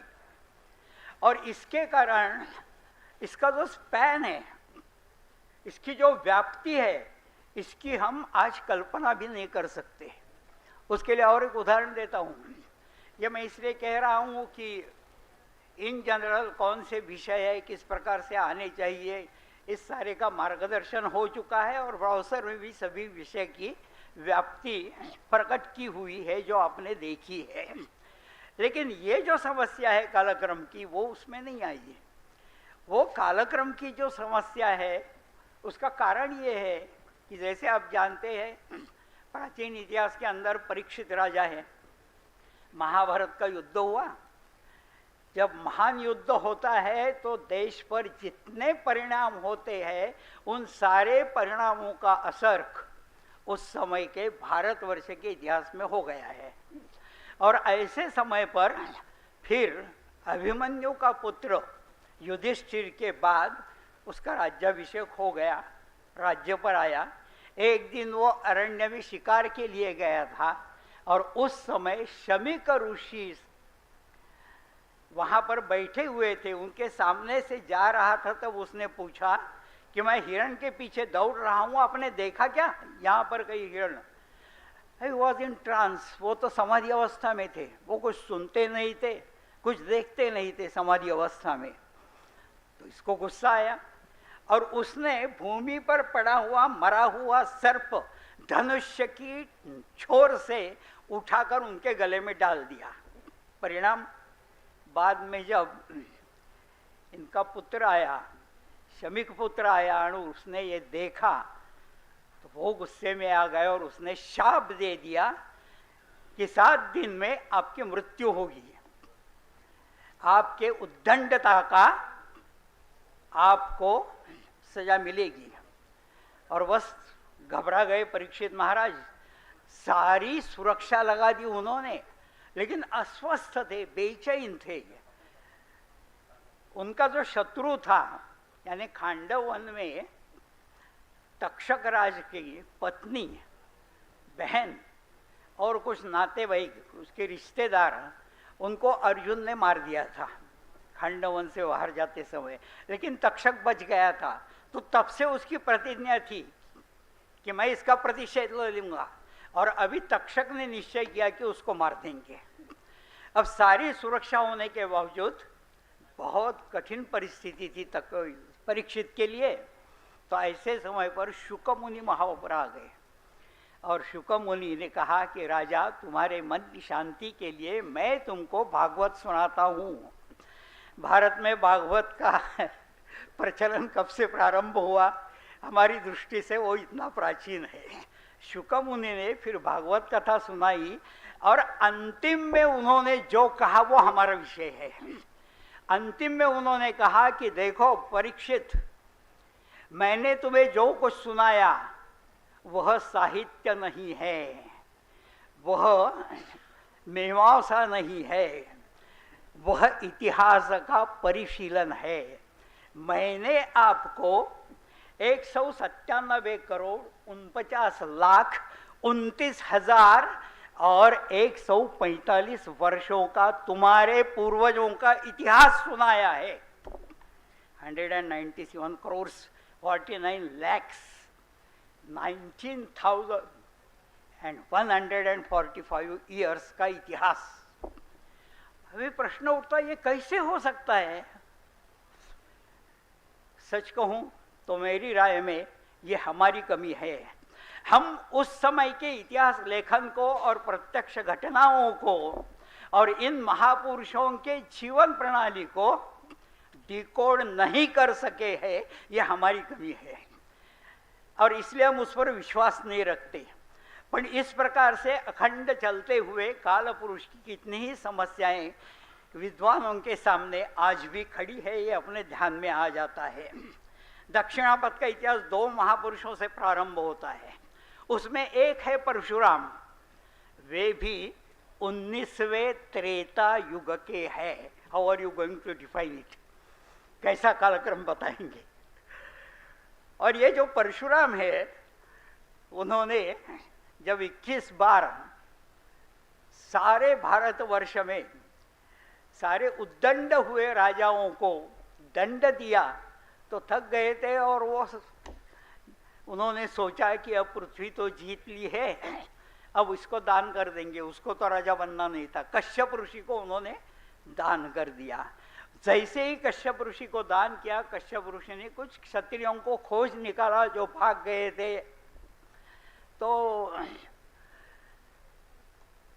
उन्होंने उसको कहा, कश्यप ऋषि ने परशुराम से कहा, अब पृथ्वी पर तुम्हारा अधिकार नहीं है तो पृथ्वी पर नहीं रहना। अब कैसी बात आ गई? तो वह पश्चिम दिशा के पर्वत पर जाकर खड़े रहे और सोचने लगे। और फिर हम देखते हैं कि सागर को हटाकर, बैकबी रिक्लेमेशन, सागर को हटाकर उन्होंने भरुकच्छ से लेकर केरल तक, कन्याकुमारी तक का जो पूरा सागर तट है, वहां पर भूमि बनाकर वो वहां पर रहने लगे। उनको कहा जाता है सप्त कुंकण। हम एक ही कुंकण जानते हैं अच्छी तरह से, कोकण, जिसको अपरांत कहा जाता है, जो भरुकच्छ से लेकर उत्तर कोकण या उत्तर महाराष्ट्र का कोकण जो है, किनार पट्टी है, उसको कहा जाता है। लेकिन ये सप्त कोकण है पूरा। तो इसका अर्थ यह है कि इस सागर तट का सारा इतिहास हमारे दक्षिणापथ के साथ जुड़ा हुआ है। अब और एक बात यह है, दूसरे महापुरुष थे अगस्त्य या अगस्त्य। अब ये जो अगस्त्य है उनकी भी कथा हम जानते हैं। एक 5वीं सत्र में कुंभ में हुए रेतस्खलन के कारण मैत्रा वरुणी के इन दोनों का जन्म हुआ। ये सगे भाई है वशिष्ठ, और उनके साथ वशिष्ठ मुख से आए कुंभ के, और कुंभ के मध्य से जन्म हुआ है अगस्त्य का। ये दोनों सगे भाई है। अब ऐसे समय में ये अगस्त्य दक्षिण में निकले हैं। अगस्त्य एक नहीं है, अगस्त्य ये ऋषिकुल है। ऋग्वेद में हम देखेंगे कि एक ही नाम के अनेक ऋषि जब आते हैं तो उनका अलग नाम भी है और सारे ऋषिकुल भी वहाँ पर दिए हुए हैं। और 26 ऋचाएँ तो ऋग्वेद के अंदर नाभादिष्ट और अन्य अनेक ऋषियों की जिस प्रकार है उसी प्रकार से केवल अगस्त्य की 26 ऋचाएँ हैं, 26 स्टैंडर्स सूक्त है। लेकिन हर एक का अगस्त्य अलग है। 5 अगस्त्य के तो नाम भी वहाँ पर है, तो अगस्त्य ये कुल है। तो किस काल में कौन से अगस्त्य कहाँ पर गए, ये अनुसंधान का विषय है, अविश्वास का विषय नहीं। ये हमें ध्यान में रखने की आवश्यकता है। अब उन्होंने देखा कि दक्षिण में आवश्यकता है तो दक्षिण में निकले। आप सारी कथाएं जानते हैं। विंध्य पर्वत को सुलाकर वो दक्षिण में उन्होंने प्रवेश किया। लोपामुद्रा के पति अगस्त्य है, वो ऋषिकुल के अगस्त्य ऋषिकुल के अगस्त्य है जो दक्षिण में आए हैं। अब ये अगस्त्य कहाँ तक गए हैं? हम तमिलनाडु में जाएंगे तो हम देखेंगे कि तमिलनाडु में तो वे देवता है और वो पोदील के संत है।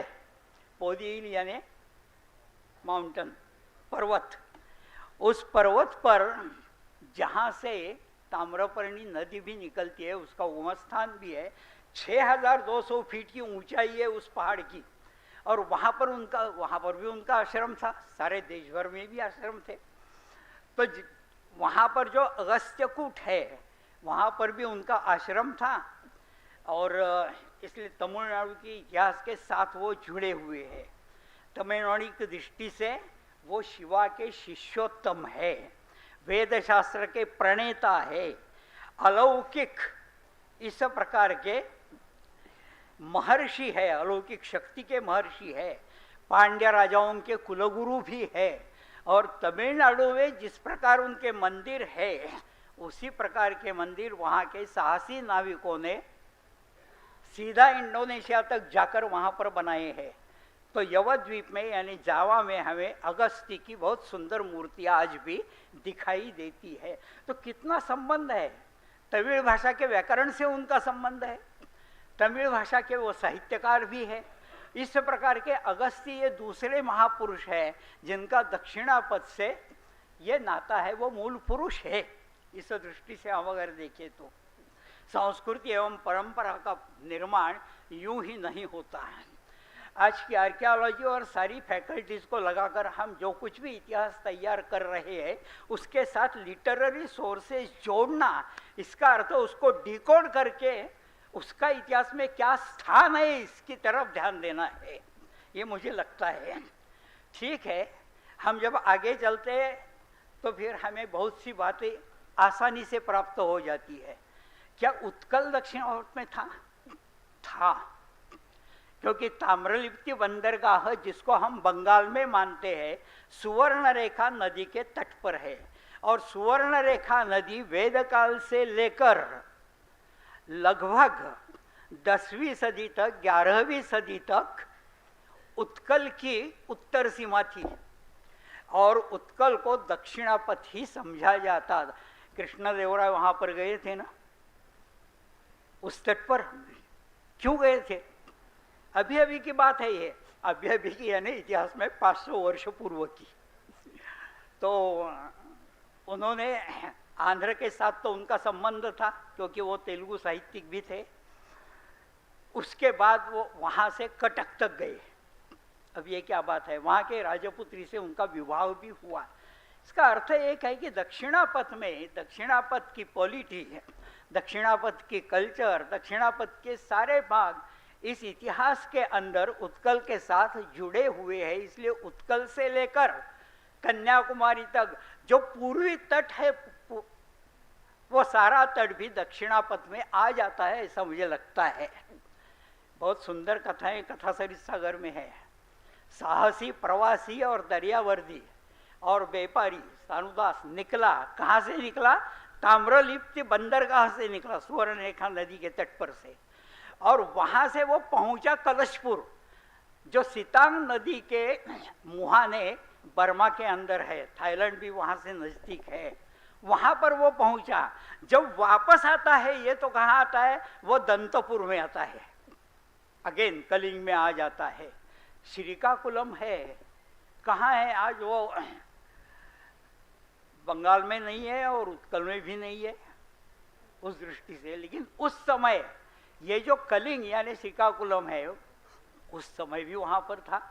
तो ये सारा भूगोल हम देखेंगे तो ऐसा ध्यान में आता है कि उत्कल भी समाविष्ट था, क्योंकि दक्षिण कोसल, फिर महाकांतार यानी आज का छत्तीसगढ़ और आंध्र, ये उत्कल से सटे हुए हैं। और ये सारा भूप्रदेश ऐतिहासिक दृष्टि से एक ही इतिहास की माला में गूंथले लायक है, और इसलिए बहुत बड़ी व्याप्ति है दक्षिणापथ की, जिसका इतिहास हम देख रहे हैं। सातवाहन कौन थे? उनको आंध्र भृत्य कहा है। और वैभव कैसा था? इस समय उदयगिरी में खारवेल है, और प्रतिष्ठान से जुड़े हुए सातवाहन वो दक्षिण में है, यानी महाराष्ट्र में है। एक दृष्टि से अश्मक में है, उत्तर महाराष्ट्र में है। अब एक है अश्मक का और दूसरा है उत्कल का, दोनों का संघर्ष हुआ है कर्णवेंडा के नदी के तट पर। अब इन दोनों का जो संघर्ष हुआ है वो आपसी संघर्ष है, दक्षिणापथ के दो राजाओं का संघर्ष है एक दृष्टि से उस समय का। अब ये जो संघर्ष हुआ उस समय भी सातवाहनों का जो वैभव उस समय वर्णित किया है, क्यों नर्मदा के तट से हमने व्याख्या कर दी। गोदावरी तो दक्षिणापथ में थी ही, गोदावरी के तट पर ही प्रभु रामचंद्र जी आए थे, पंचवटी में बसे थे, और वहां से दक्षिणापथ के मार्ग से वो श्रीलंका तक गए हैं, ये भी हम जानते हैं। अब ये जो सारी कथाएं जुड़ गई है इतिहास के अंदर इस सारे प्रदेश के साथ, इसमें सातवाहनों का यानी ऐतिहासिक काल का बहुत निकट का संबंध है।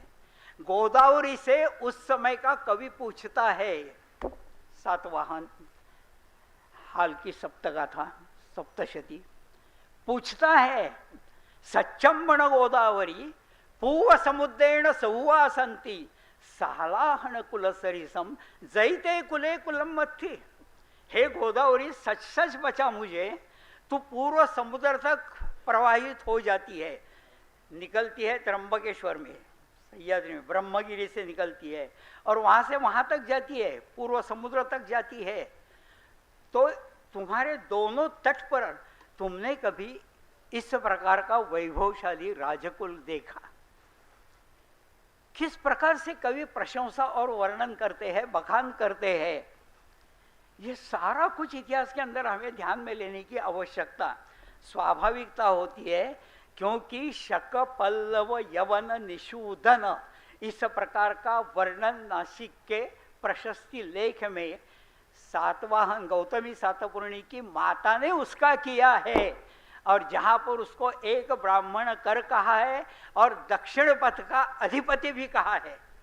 हम देखते हैं सामने आर्कियोलॉजिकल एविडेंस भी है वो। तो इस प्रकार से कितना ही इतिहास जुड़ा हुआ है, सभी का सभी इतिहास आपके सामने रखना संभव नहीं है इस छोटे से एड्रेस में। लेकिन समुद्रगुप्त ने जब दिग्विजय किया तो सारे दक्षिण के राज्य उसमें आ जाते हैं बहुत से, तो खास करके किनार पट्टी से लेकर यानी समुद्र के तट पर के प्रदेश है वो उसका मार्ग था दिग्विजय का, पूरे अंदर का मार्ग नहीं था।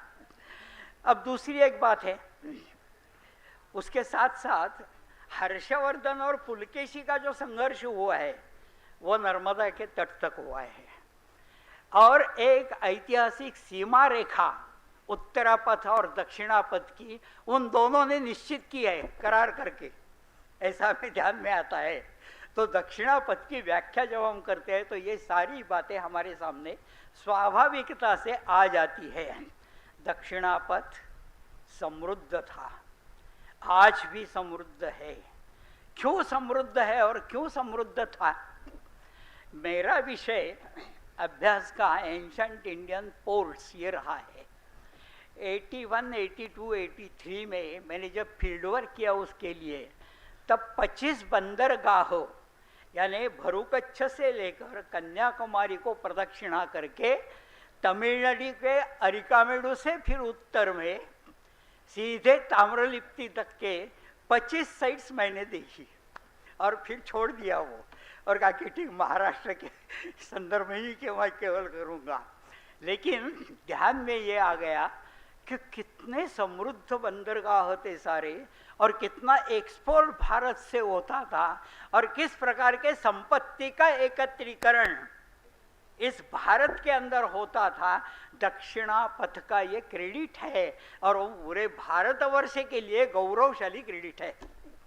ऐसी बात नहीं होती कि दक्षिणापथ के इतिहास का गौरव यानी उत्तरापथ के इतिहास को देखा ही नहीं, ऐसा नहीं है।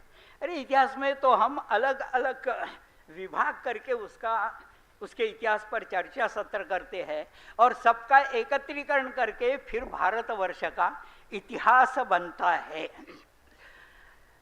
अभी एक छोटा सा उदाहरण देकर मैं अपना ये छोटा सा प्रबोधन पूरा कर लूँगा। मैं एक निष्कर्ष पर पहुँचा।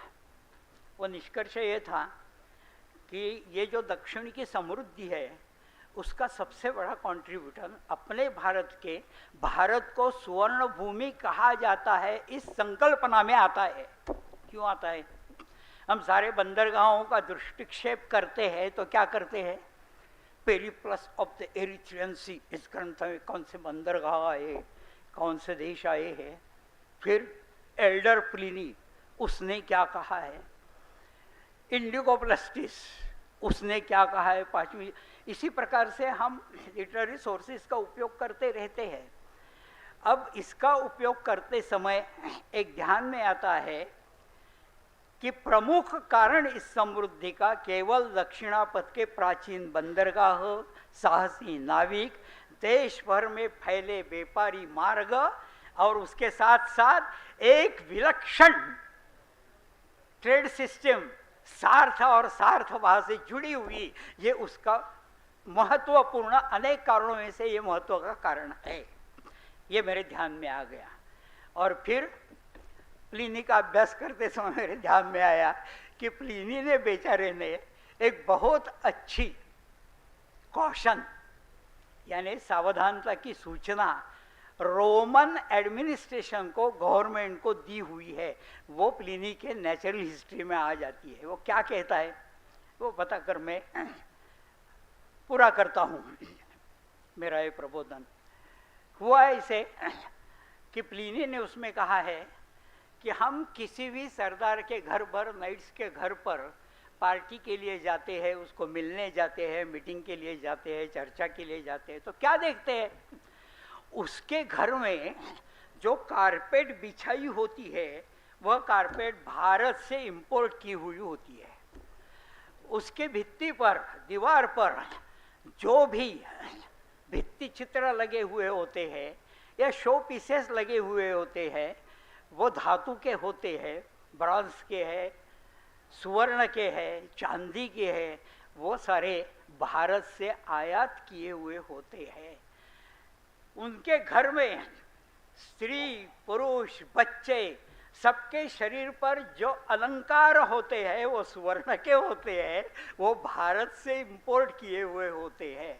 और उनके शरीर पर जो रेशम के बहुत ही मुलायम सुंदर वस्त्र होते हैं वो भी भारत से आयात किए हुए। अरिकामेडु में उत्खनन करते समय रोमन सुवर्ण कॉइन्स, गोल्डन कॉइन्स क्यों मिले? उसका उत्तर ये है, अरे सभी दिशाओं से भारत की ओर सुवर्ण का इस प्रकार का प्रवाह उस समय होता था और इसके कारण भारत को सुवर्ण भूमि कहते थे।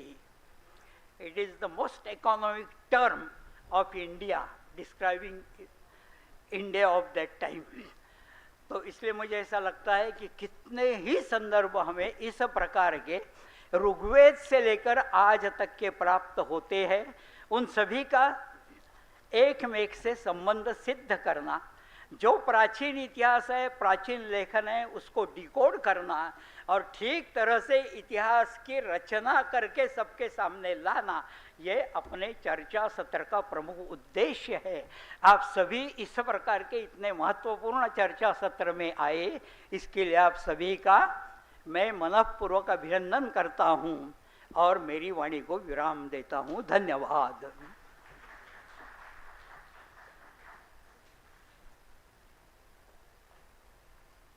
प्रोफेसर वाई सुदर्शन राव जी से आग्रह करूंगा इस सत्र अगले सत्र की चिंता करें।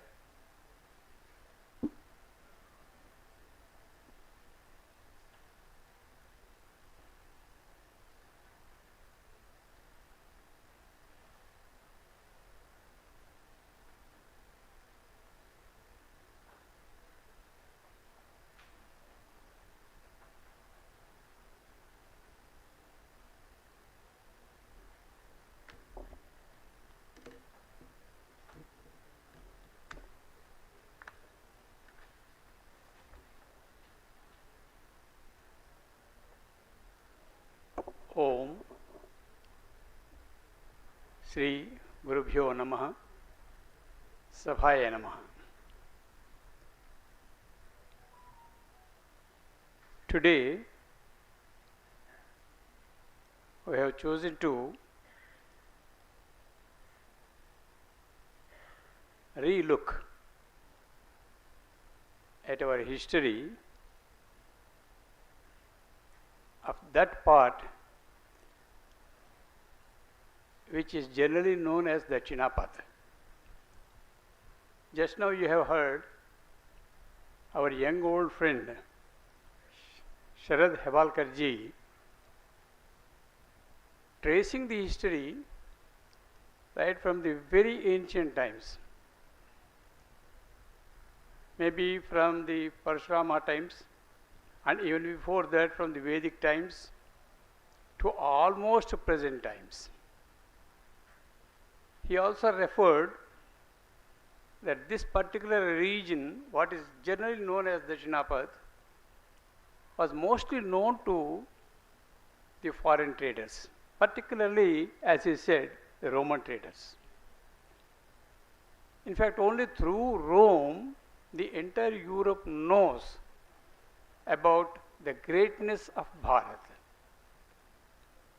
whether it is art or merchandise or knowledge or science. All these things are carried through Greeks and Romans to Europe. So that is a great place. Particularly, we generally call it Dakshinapatha. From when is the question. He traced from the much ancient times that it is known as Dakshinapatha during the times of performing yajnas, and that Dakshinapatha and this Dakshinapatha, I think we have to analyze it and see in the context of the grammar. But whatever it may be, this, whether this region was known as Dakshinapatha or this geographical location is generally known as Dakshinapatha, is still a confusion. What I understand is, what we call Dakshinapatha now, as he said, in the historical period, particularly we have this inscriptional evidence, a clear inscriptional evidence from the Harsha's time. Harsha in his Prashasti said he defeated Dakshinapathanatha, whereas Pulakeshi's kid has an inscription. I think Sri Ramchandramurti garu may both say it. wherein he mentions that he has defeated Uttarapadanatha. So this was in current, Dakshinapatha and Uttarapatha. Maybe geographically the boundaries may be different and boundaries may be changing. It was known by historical times it is Dakshinapatha. But generally, in our ancient times, we have the mention of those regions by their own names, not as Prachya Deshas or Paschatya Deshas or Dakshina Desha or Uttara Desha. We do not come across any such mention, either in the Vedas or in Puranas, that this particular region was known as Dakshinapad or that particular region is known as Uttarapad. So this kind of discrimination or delimitation of the regions we do not find in the ancient times, as far as, because I may be corrected. So in that way, because we now call India, otherwise most of the people do not know what is India, because only the name has been confirmed. We call it India. And again, we also mention that India, that is Bharat, because we want to make it clear that Bharat is known as India now. Similarly, this region is now known as Dakshinapatha. But here, Dakshinapatha or any other region, as our Sharadji has said, each region has its own importance. Each region can claim its centrality. Each region could be the part of Swarnabhumi.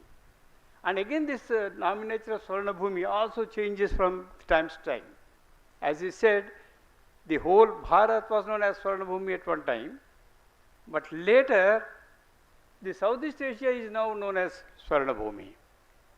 So this attributes may be changing from time to time, from the region to region. So that way, I would also call this part as Dakshinapatha, because we have to call it as India, only to say that this is Bharat.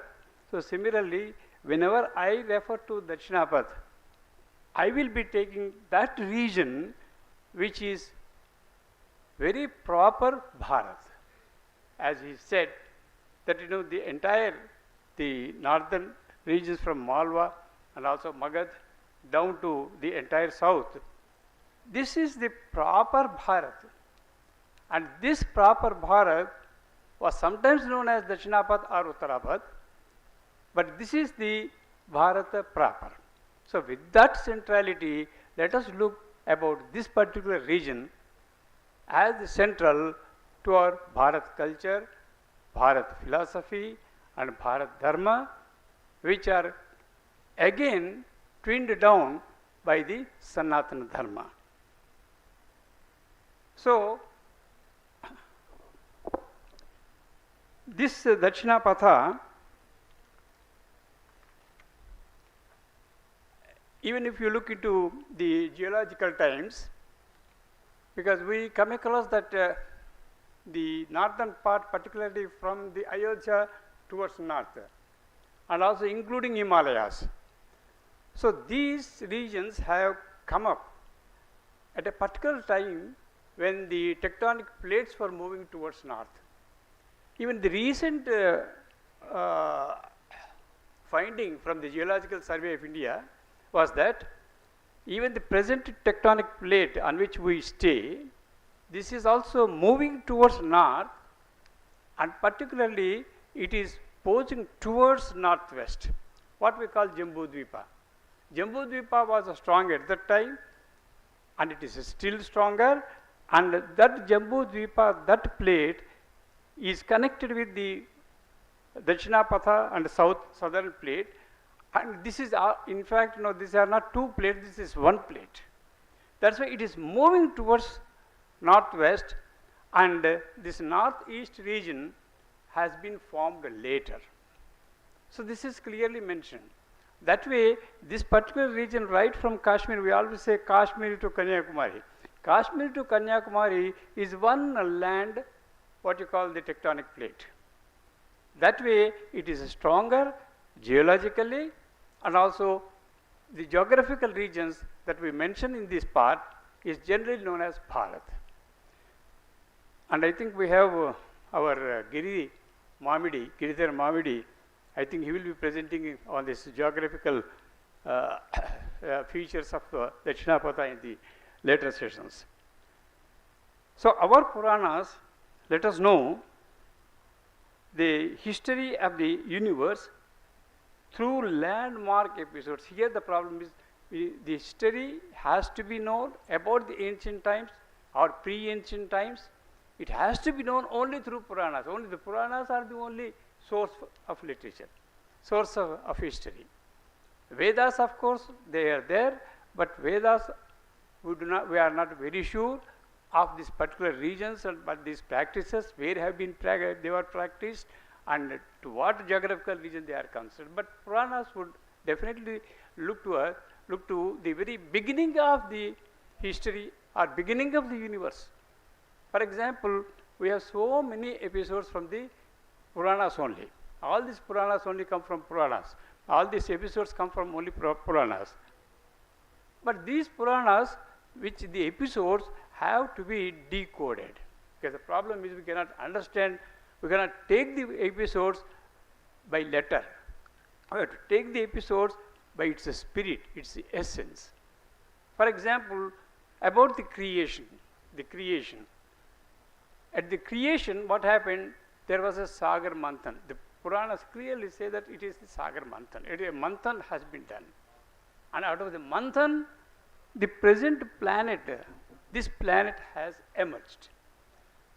So, the beginning of this earth, the earthly plane, has started only from that times, and which you cannot date, but you can understand that it was some remotest past. But so many things in the ancient times, we cannot give the dating. The problem with the Western historians is the problem is that no, we do not date them. It's not necessary to date the ancient episodes, because these episodes have been done, performed or happened some eons ago. Because this kind of eons, the idea of eons is quite new to them. They do not know. Their past goes only up to 6,000 years. That's why they cannot expect that the world existed some before 6,000 or 10,000 years ago, maximum 10,000 years. So that way, these episodes, they look like stories, but they give us the clear understanding of how universe has come, how the what you call the planet of Earth has come, and how the geographical regions are formed, how the rivers have come. Most of the rivers have their own stories, like Ganges, like Godavari. Each river has its own story. All these stories only come from Puranas. So Puranas give us all these stories. Normally, time is known normally only through human consciousness. Here the problem is, we cannot date them, particular date we cannot give, because time is only constant. Because they say time unending, it has no beginning, it has no end. But how can we understand time? We can understand time only when we are conscious of it. That means Sharadji has spoken for 20 minutes, okay? Then you will understand that I would also end up by 20 minutes. So this consciousness keeps you keeping your watch and looking at it for 20 minutes. For a speaker, we have a very big clock there. For the audience, there is no clock. So we are saved. So that way, time is a consciousness, and only when you are conscious of time, you know that there is time. It is 5 hours, 10 hours, or 100 years, 20 years, or 8 years.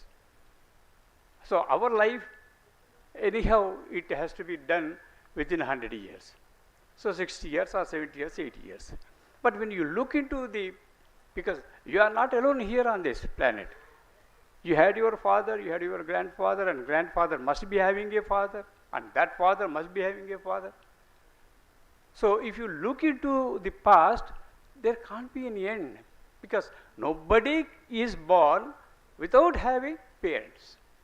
That way it can be stretched too long. But no, you are not able to understand that, because your consciousness only goes to the 3 or 4 generations before you. And as you see 2 or 3 generations after you, so your life cycle of consciousness comes from almost it stays for 7 generations in all. 3 or 4 that side, or 2 or 3 this side. Again, this 7 has a particular understanding. This 7 always reminds you that from earth you have to pass through 7 planes in the Brahmanda. If you look at Brahmanda, you have to pass 7 planes. So this is the central place. That is why this area, which we now call as Dakshinapatha, is the central land or proper land from where the civilization and culture and everything has emerged, and this is the proper place from where the dharma, the Sanatana dharma, has stood by its steed. So we see Puranas in the available form are given to us only in this understanding. What Puranas we got now, we all got them from Veda Vyasa. And from Veda Vyasa got it from his father. Who was he? Parashara, sage Parashara. And from where did he get the Puranas? He got these Puranas directly from Ishvara, because he did tapas. And we have one more example also with regard to the Vedas. So when we look at Vedas, we had Bharadvaja, sage Bharadvaja during Rama's times. So that Bharadvaja had taken 3 lifetimes from Lord Brahma to download in the present terminology, download the entire Veda.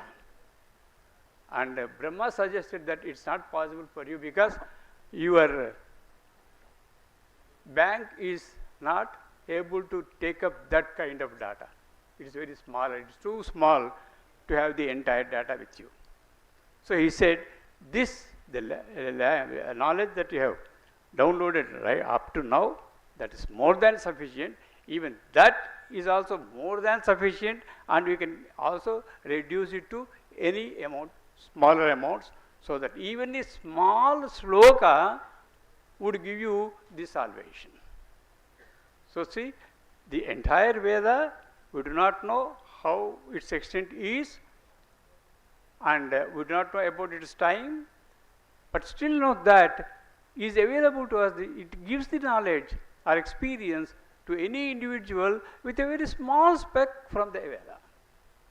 Even Om is enough, the great men say. Om is enough. Instead of reading out and studying and following the entire Vedas and Vedic practices. So that way, Parashara has taken this, the first form of Purana, which is Vishnu Purana. That way, we should consider that he is the first historian. Because the sages may be knowing about the Puranas, but who brought it to our knowledge, to our information, is Parashara. He brought this down to us. And this he handed over to his son, Vyasa. And Vyasa had classified it again. As he classified the Veda, he classified the Purana, also the entire text, into 18 parts because he found that it is classified along with some importance to one particular thing, a Padma or Skanda or whatever. So that way he has classified this. And this has come to us, and these Puranas would give us the exact picture of what the proper India was. Similarly, we also come across several episodes regarding the births of rivers that as we have seen. All these natural happenings are echoed in the structuring and reforming of the main land of the region known as Bharat. So all this, if you look into the Puranas, if you take the birth of these rivers and then birth of the regions, because Himalayas had also its own birth, and when the Himalayas have come up, that was the time when Shiva is supposed to have come and settled there after the Sagar Manthan. So that's from there we find that a new life has started here. Life was already there, but a cultural life has started there, because that is shown with his Kalyana. So Kalyana is the most important thing. That is the beginning of society, culture, and everything. So an orderly society, not just society, an orderly society. And a dharma prompted society, a dharma prompted human relations. These have emerged with that particular period, and whether Agastya has come from north or south, or from south or it has traveled to north, it is immaterial. As far as the dharma is concerned, dharma has come or introduced it to us by nothing else but Lord Ishvara. So it has come from above, not from north or south or east or west. It has come from above. So that above, always people say that above the celestial thing that we have even today as Pratyaksha Brahma or Pratyaksha Ishvara, we have the sun. Sun is the Pratyaksha, Aditya is the Pratyaksha Ishvara. So Aditya's light is that brilliance that spreads the entire land. The land which is exposed to light, illumination of the sun is the proper Bharat. So that way his rays fall on this particular region, right from north or south, what it be, that makes no difference. The entire Bharat is one land. So geological changes might be coming up, and then they will be changing the islands, they will be changing the courses of rivers, and these things do happen in the course of time. And new civilizations may become, because the civilization is only a latter part. Civilizations have not come up in the beginning. Civilizations might have come only in the much course of time, after long time. And these civilizations, that's why we find, even in the archaeological studies, we find the civilizations from 6th or 7th century BC.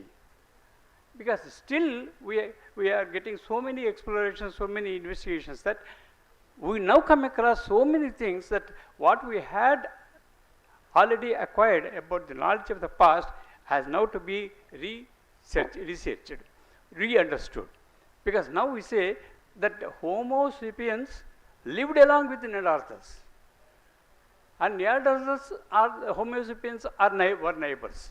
If such is the case, from where the human beings have come, even before Neanderthals, the human beings must be living. So this again draws us our attention to the Puranas, where 80 lakhs of species have come up with the creation. So one is preceding the other, one is coming later, it doesn't arise. 80 lakhs species are already there. And each species might have come to be known to us only at a particular point of time. Even dinosaurs, regarding the dinosaurs also, we have recent discoveries that dinosaurs were not so ferocious as we have pictured them in our films. Because now the ideas about these things are also changing. So archaeological studies have to be taken up, and earlier there was only 2 or 3 places where we thought the ancient culture existed, either Egypt or Mesopotamia or Indus Valley. Sometimes in Greece and other places. But what about the other places? Our Sharajji has gone so many places in US and other places. He has also published books that, all these areas, we have definite references to the ancient civilizations and ancient cultures. And most of them, he says that they are related to India, Bharat culture.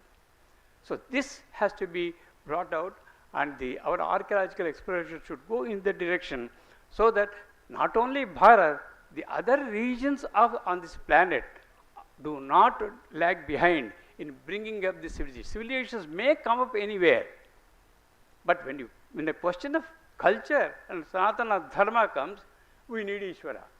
And that Ishvara came up in Himalayas. And that Ishvara had a wife, the Prakriti, Parvati. And the generation of cultured families, cultured men have started. So this understanding has to be taken up before we think of any particular region as inferior or superior. All the regions are the same. So we have seen in the 7th century, this particular thing has been epigraphed, And but in the later times or in the previous times, would not such kind of discrimination. For example, why I call discrimination is now, even now we have the problem that we take it as a derogatory in the sense of derogatory understanding. No, they are southerns. Oh no, they are not. They are from easterners. They are from westerners. We also call them Prachulu. Those who are in the east are known as Prachulu. Prachulu we take in a derogatory time. Idiot, something like that. So this kind of discriminations have come from the times of the Muslims. Here I have said Muslim marauders. It's a very strong word. I am very sorry for that. But I have to say this because we never had Muslim invasions. We will definitely invite Muslim invasions. As a king can invade any other country, a neighboring country or a distant country. Alexander has come. We can't call him marauders because he was a king and he wanted to rule. He wanted to win over the lands. He is most welcome. Similarly, Muslims were not such people who came to win over this. They have come here for some purpose other than political purpose. So we call them as marauders because they devastated the country. The other kings, those who have invaded, even in India we find so many kings quarreling with each other, but they have invaded the king, but not the people. People were safe. People were continuing the same culture. People were following the same religion. So there was no difficulty for the people. But these people have come through northwest and they had their power at the center in Delhi, made it Delhi as a center, as Sharad Pawar also said. He made it a center. And from there, they looked at Prachya Desha, this Bangladesha. And then they have looked into south as Dakshin Desha. So Dakshinapatha is seen as a derogatory region only from the times of the Muslim marauders.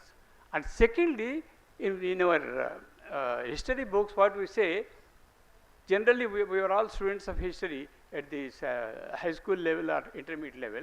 We say the 10th century, we see the Muslim invasions, they invaded our country. So as if they are heroes, they have won.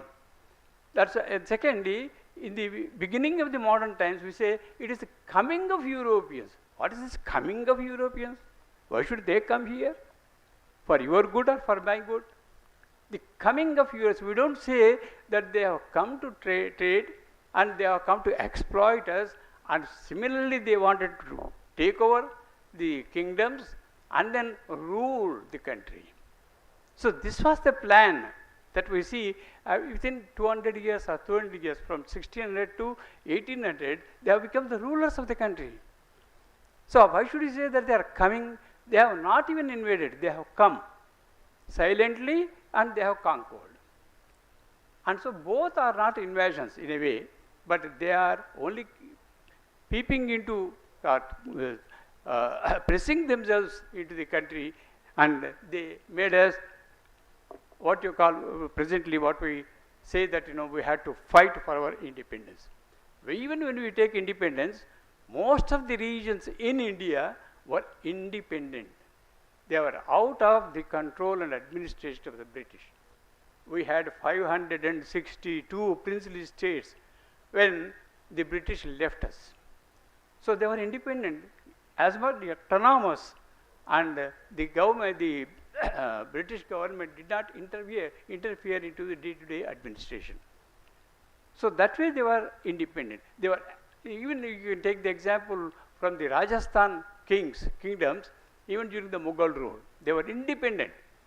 But their suzerain was Mughal emperor, but their regions, they ruled independently. Similarly, most of the country was independent, not under the British control. So that way, the Dakshinapatha has continued to be independent. The mainland is to be independent. And this mainland has to be identified from, again, ITIHASas. In Mahabharata, in Ramayana, we definitely find the entire region from Kashmir to Kanyakumari, this entire region is the Bharat proper. And in the Bharat proper, you may be having Dravida Desha or Andhra Desha or any other Desha. So many Deshas, the parts may be there, political units may be there, but the Sanatana Dharma stays. And again, we have the last word to say that Bharat, with all its diversities, it is one and one nation, and then it is ruled by one dharma, that is Sanatana Dharma, not religion. Sanatana Dharma need not be taken in terms of religion, but Sanatana Dharma, is the string that holds all these colorful flowers as a garland to Mother Bharat. So that way, we come from the ancient times to almost the Maratha times, where the first and last time they declared, the Marathas declared that this is Hindu Pad Padshah. They treated themselves as Hindu Pad Padshah because they ruled the entire north and also most of the south. So this kind of unity has already been there. Despite our diversities, we should not take these geographical regions on a derogatory manner, but each one has its own importance. And so this again goes along with our most Sanatana Dharma principle that says that every area, every geographical region is a center in the globe. Because if you take the globe, any place you can identify, you can pinpoint any place, that becomes the center. So that way, even in the universe, there is no unicenter. In the universe, we have multiple centers. The sun has a center, earth has a center, sun has a center, moon has a center, earth has a center, sun has a center, and galaxy has a center. So it is a multi-centered universe, and our Bharat has also the same character. We may be having multi-centers. Each center has its own importance at a given part of time, or all the time. May not be possible for it, but in a given part of time, everything was important. But what they have done in the given time, in the given space, they upheld Bharata Dharma, the Sanatana Dharma. So that is our contribution throughout. If you look into the ancient history, the remotest ancient history for the history of Bharat. Thank you very much. Sorry, I know, I kept you late. धन्यवाद doctor Sudarshan Rao ji. जहाँ देश भर के विद्वत लोग बैठे हों तो बोलने की इच्छा होती ही है, लेकिन समय भी कुछ कह रहा है।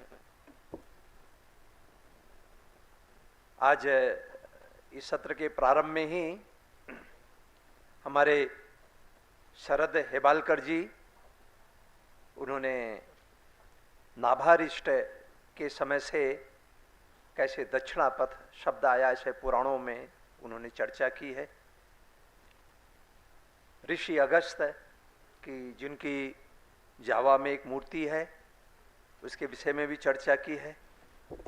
उत्कल दक्षिणापथ में है एक द्वंद्व, उसकी भी चर्चा की। शातवाहन, समुद्रगुप्त, पुलकेशन और हर्ष के बीच में एक सीमा का निर्धारण, ऐसे अनेक विषय। और व्यापार जब विश्व में होता था तो वहाँ के विभिन्न लोगों के परिवारों में भारतीय चित्रकलाएं, उसके भित्ति चित्र, सोने चांदी के सामग्रियां, वो भारत की समृद्धता की पहचान दिखलाती थी। डॉक्टर सुदर्शन राव जी ने भी राजसूई सनातन धर्म की विशेषता अनेक विषय रखे हैं। एक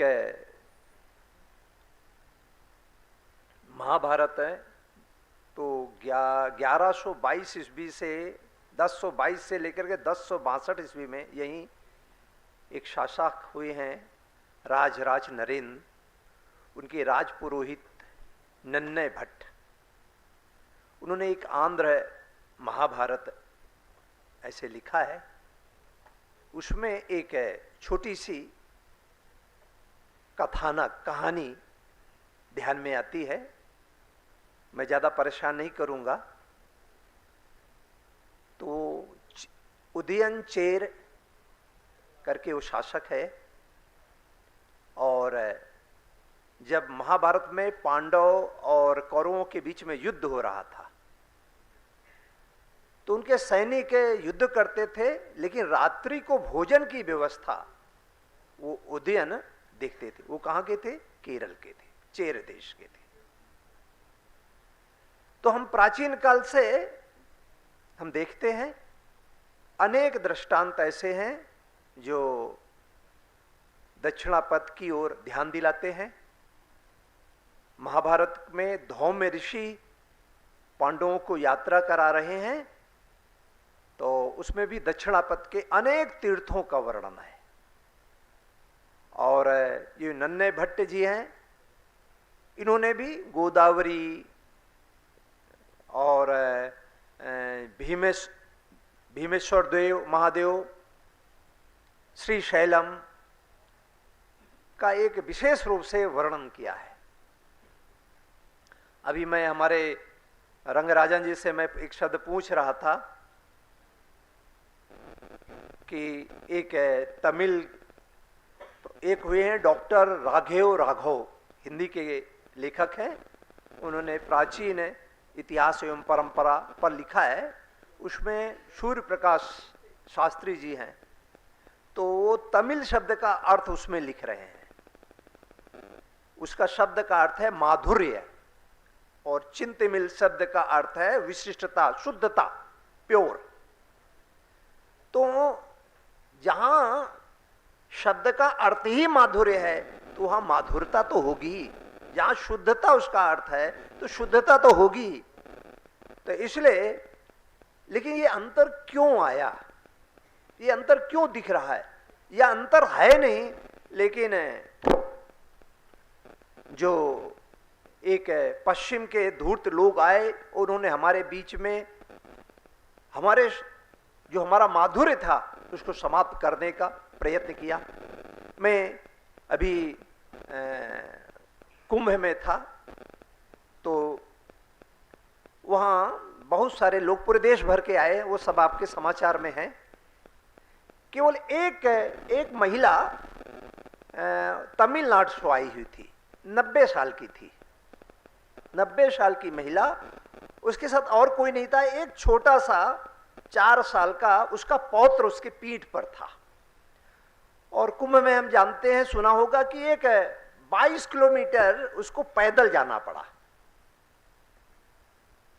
90 साल की मीना अपने पीठ पर 4 साल के पौत्र को लेकर के तमिलनाडु से गई, और उसके बाद 22 किलोमीटर पैदल गई।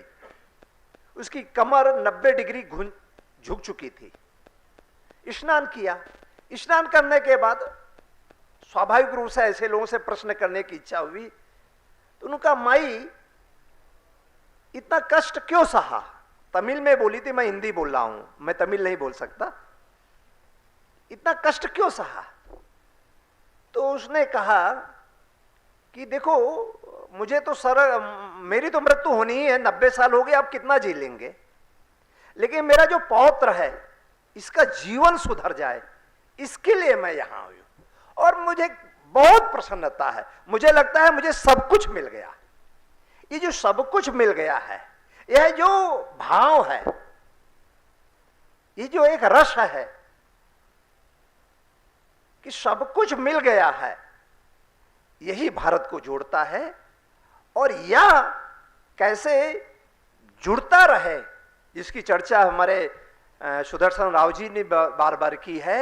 यह जो अंदर से पूरे भारत को जोड़ने का एक जो भाव है, वो हमारी एक शक्ति है, वही हमारी विशेषता है, यही हमारी विशेषता है। और यह कैसे बनी रहे, इसके लिए हम सब प्रयत्न करते ही हैं, करेंगे। भोजन का समय हो गया है, और एक कहावत है कि जब सामने भोजन हो और कोई भाषण दे, तो वो दुश्मन होता है। तो मैं दुश्मन नहीं बनना चाहता हूं, मैं आपको छोड़ने वाला हूं, लेकिन एक बहुत बड़ा काम मुझे अभी दिया है जो है अक्का ने कि अनाउंस करेंगे आप। अच्छा हाँ।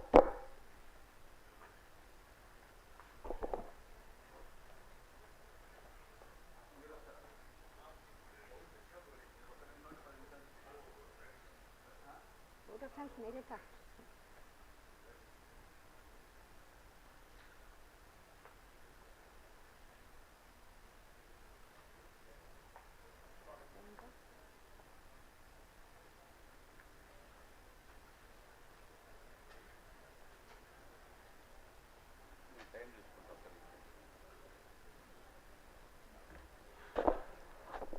माफ करना मुझे, 2 अनाउंसमेंट्स।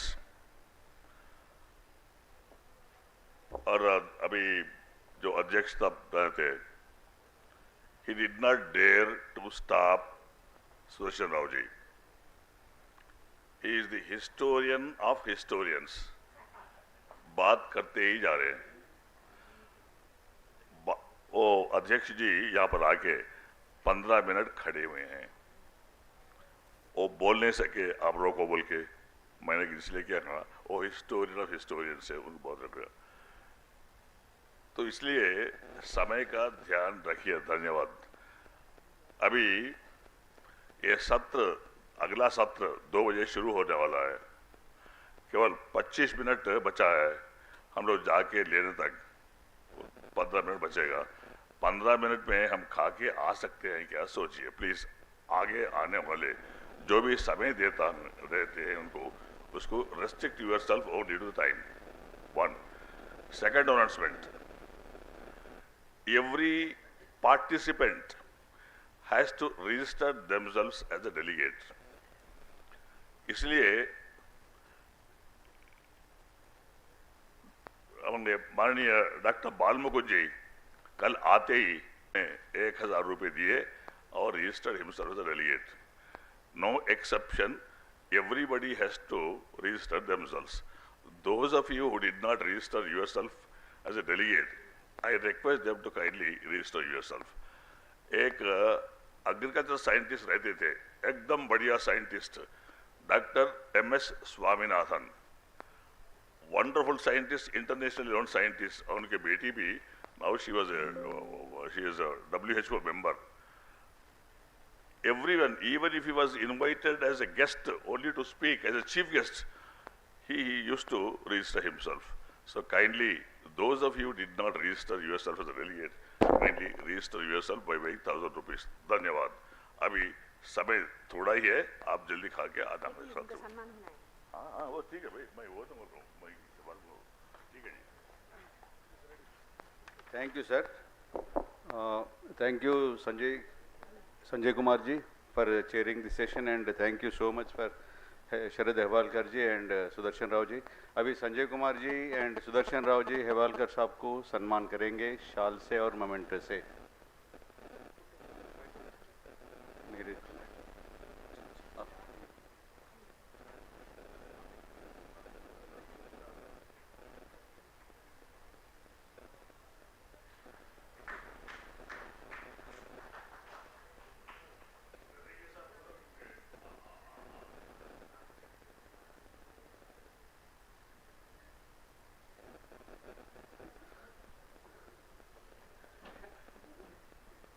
Thank you, sir.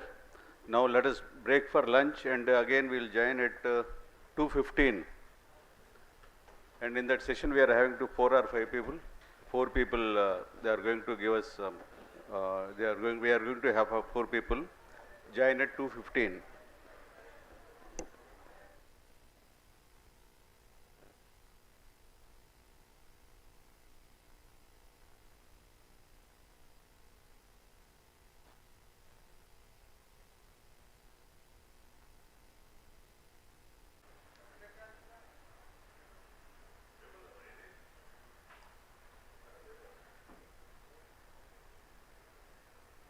టాక్సే సార్, పేపర్ ఏం కాదు, అందరి టాక్లే. Talk on subject.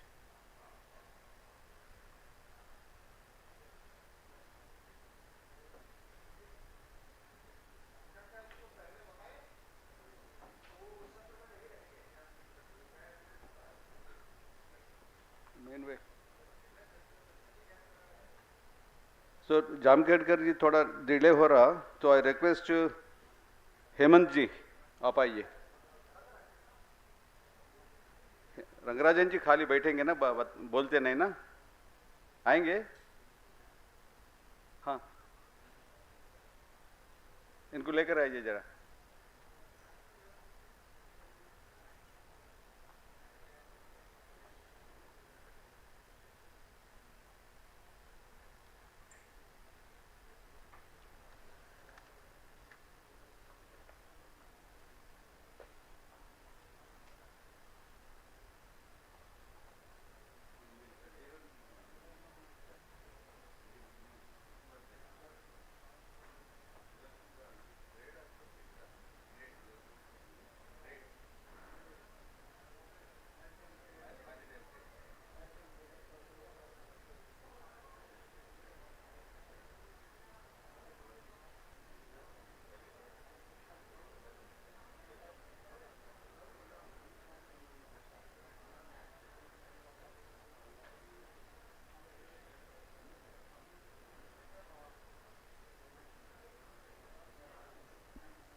Dakshinapatha through the ages glory of Bharat, इस विषय पर आज जो द्वितीय सत्र है, इसमें अपने बात को रखने के लिए मैं गिरिधर मामिडी जी को आह्वान करता हूं और कृपया मंच पर आए और अपना उद्बोधन दें।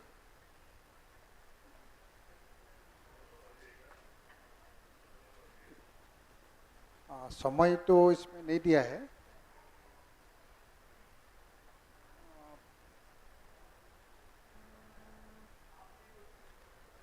Fifteen minutes, 15 minute.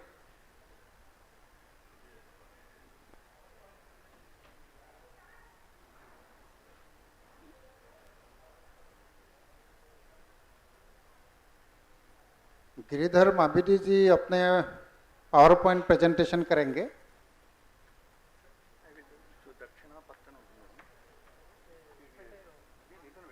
Akhil Bharatiya इतिहास संकलन योजना नई दिल्ली से संबद्ध इतिहास संकलन समिति भारतीय तेलंगाना प्रांत ने जो 2 दिवसीय राष्ट्रीय संगोष्ठी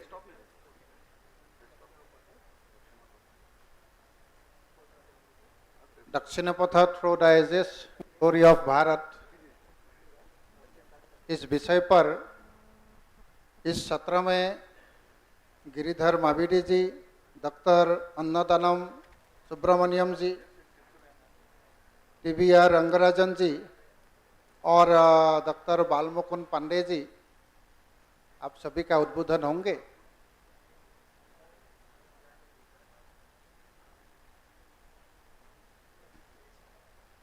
तो गिरिधर जी का 20 से 25 मिनट का प्रेजेंटेशन रहेगा, ऐसा पहले से ही बताया है। मैं गिरिधर जी को अपना उद्बोधन प्रारंभ करने के लिए मैं आग्रह करता हूं।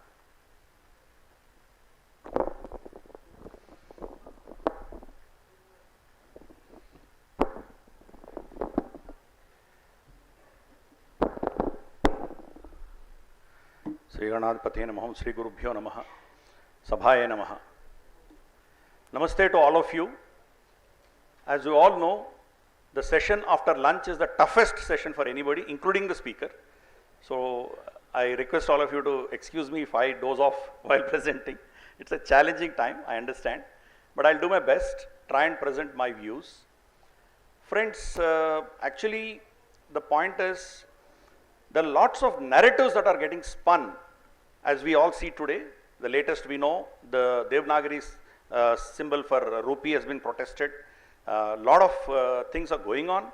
there are lots of narratives which are being spun by forces that want to divide this country. One of the main purposes of doing this seminar on Dakshinapatha is to actually go back and relive the glory, the greatness of this particular area. So I will try and put in front of you some of the narratives that are being churned by these forces, and then I will present you the glory of Dakshinapatha. So we can easily understand how these narratives are so hollow and so, motivated. So let's first look at some of the narratives that are being built around Dakshinapatha. If you see, first target is language. As we all know, language. Second, we see Dravida race. They say Dravida is a separate race. Then we talk about terms like Rama was an Aryan and Hanuman was a Dravidian, right? And you call us Dasa. He was a Rama Dasa. That means we are slaves, right? Dravidians are slaves and Aryans are masters. Then we have Hindu, Vedic, Brahminical religion has been imposed on us. Otherwise, we were just simple nature worshipping people, and this has been imposed on us. Similarly, we all know about the Aryan invasion theory. So, as we all know that language, there are uniqueness in every language. Every language has some core words which are very unique to that language. But when it comes to the civilizational aspects, across Akhand Bharat, be it Pashto or be it Myanmar or be it Kyrgyzstan down to Bali, our words for our civilizational related aspects are exactly the same, or we derive from the same source. So we have a continuum, we have a complete commonality in that. Similarly, the whole concept of Dravida being a race is completely misnomered and created by the British. Before that, in any literature in either South or in North, this concept of Dravida being a race never existed. Similarly, Rama, if Rama is an Aryan, he is described as Varnam Shyamam. That means he is a dark-skinned person. So the narrative of these people is that Aryans were white and we were black-skinned. So there itself they have no answer, they cannot justify it. Still they spin this nonsense. They talk about Durga Devi being a Brahminical god and Mahishasura being a Dravidian. But exactly it is opposite. She is born of Parvataputri, whereas Mahishasur is a descendant of Brahma himself. So they celebrate Mahishasur Shahadat Divas in universities. So the kind of narrative that has been built is completely based on fake narratives. Similarly, if you see monkeys, Vanara, they say Hanuman and other are Vanaras. So the narrative in South is people from North are humanoids, human beings, but people from South are all monkeys. But actually in real terms, they could have used another term, Kapi, Markata. There are so many other words for monkeys, but they've used the term Vanara. So in all likelihood, Vanara is a term used for other humanoid species. Sudarshan uncle in the morning he spoke about Neanderthals. There are Cro-Magnon, there are Australopithecine, that we have Homo erectus, Homo habilis, Homo heidelbergensis, Java man. There are so many species. Surely Bhagavan Krishna did not marry a daughter of a bear, right? So Bhalu, the point is these are all multiple species. So that we should understand. But whereas the narrative that is going on in South is pretty toxic and all these things. Of course, I don't need to talk about Aryan invasion theory to a very elite audience here. Let's look at the latest excavations which are happening in Keeladi. Keeladi, when they first did the excavation, ASI and all, they found some artifacts. It fitted into their narrative of 300 BCE. So they know that it belonged to Sangam literature, and so everybody was happy, everybody went home. But then when they further dug, the period material they got went 300 years even beyond that, 600 BCE. So Sangam literature itself did not exist then. But I suggest you all check in your Wikipedia right now, Keeladi excavation. It shows that Keeladi excavation is part of Sangam period, which is absolutely wrong. This predated Sangam period by 300 years. What happened is, this particular excavation is taken over by the Tamil Nadu Archaeology Department. They spun a whole different narrative saying that they found, if you see here in this particular thing, some glass beads and other were found, right? And so one glass beads, some other place they would write that glass was made in Italy. then the church will spin the story that Christianity came to Dakshina Bharata or South India much before Hinduism came. So this is the kind of a narrative they are trying to build up. And the 600-year period of tablet, the script they found here, which is Tamil Brahmi script, they have now started discrediting it, saying experts question dates of script in Tamil Nadu's Keladi excavation. And who are those quote-unquote experts? They are all communist-driven historians. So this is the kind of a toxic narrative that is going on. So what we'll do is we'll step back from here. We'll try and understand the whole of this plate, like Sudarshanji said. It's a tectonic movement that happened. So where are we from that period onwards? Let's have a look at it. Of course, we all know that there was this supercontinent called Pangaea, where all the continents and all the countries were all joined together. If you see Bharat, our subcontinent was linked to Madagascar and Africa and to Antarctica. The northeast part of Bharat was attached to Australia. So you can understand, we were all, this entire area was about 70, 80 million years back. It was one land mass. Then if you see even the fossils that were found, there are common fossils all across. From South America to Africa, Bharat, Antarctica, common fossils were found. That shows there were all these animals were migrating from one continent to other continent in the overall Pangaea concept. And in 71 million years back, the Bharat's landmass started drifting. It took roughly 60 million years to reach where it is today. It collided with the Eurasian plate, and that's how Himalayas are formed. So that means the rivers of Dakshinapatha, Godavari, Krishna, Kaveri, Tungabhadra, they pre-existed the formation of Himalayas. They existed while we were still attached to the African plate or in Pangaea. So that is the antiquity of these rivers and the features that we have. So of course now we are part of this. As you can see, the entire Bharat is just one single plate. And let's come to this question of language. So every language, especially those which are not derived directly from Sanskrit, let's look at how they are. There are three layers in any language. The first, the core of any language is very unique. Let's look at the body parts, for instance. Kannu, Mukku, Chovu, Noru in Telugu, they don't derive from any Sanskrit word. Naak, Mu, Kan, there's no derivative from that. Similarly, flora and fauna, which are very unique to this place. Pamu, Balli, all these terms, they're very unique to the place where you find these things. Then you have basic movements, Nadaka, Padaka, then Kottadamu, Tinadamu. All these words are pretty unique. They don't derive from Sanskrit at all. Similarly, native foods, avakaya, pachadi, pappu, kura, again they don't have any origins in Sanskrit. Similarly, your relationship, amma, nana, akka, chelli, again they don't derive from bhai, bahan or any of these things. Similarly, ailments, every human body will have some ailments, noppi, pundu, all these things again are pretty native to any language. So is the case with Tamil, Kannada or Malayalam. Numerals, see, okati, rendu, moodu don't derive from ek, do, teen at all. But some concepts were taken. Zero is not a number, zero is a concept of shunya. That we have derived it. So in Telugu also we call it sunna. Again it derives from Sanskrit, but whereas the numerals are completely different. Similarly, in Hindi, Devanagari, if we have to say, do log. In Telugu we don't say rendu mandulu or rendu magavallu. We don't say that. We say iddaru. So the way numerals are used are also pretty unique in these languages. So these are all, as far as the basic human existence are there, the languages are unique and we celebrate that. But when we go to the next layers, slowly as the consciousness expands, we see that they've derived a lot of words and then they had the concepts and they put their own words. Ultimately, when it comes to civilizational matters, when it comes to our dharma, when it comes to our spirituality, our philosophies, be it our music, art, technology, most of these things, the words are only from Sanskrit in any language. You look at the party which is trying to now talk as if they don't belong to this country.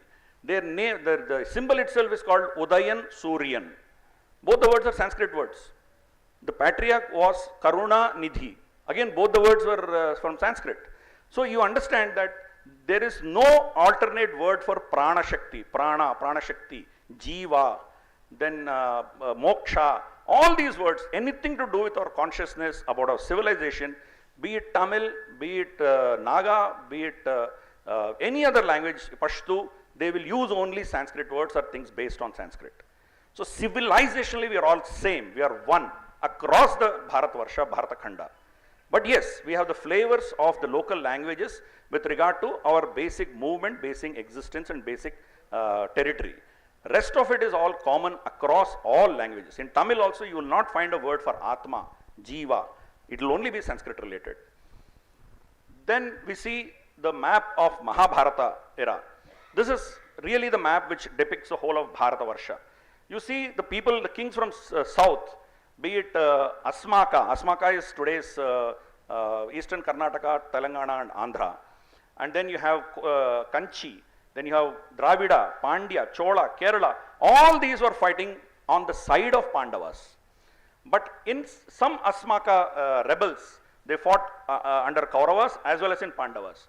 But that shows that we all were part of this entire big massive epic. And Malayadwaja Pandya was a great hero in Mahabharata war, and he was given the pride of place in the Mahabharata designation of heroes.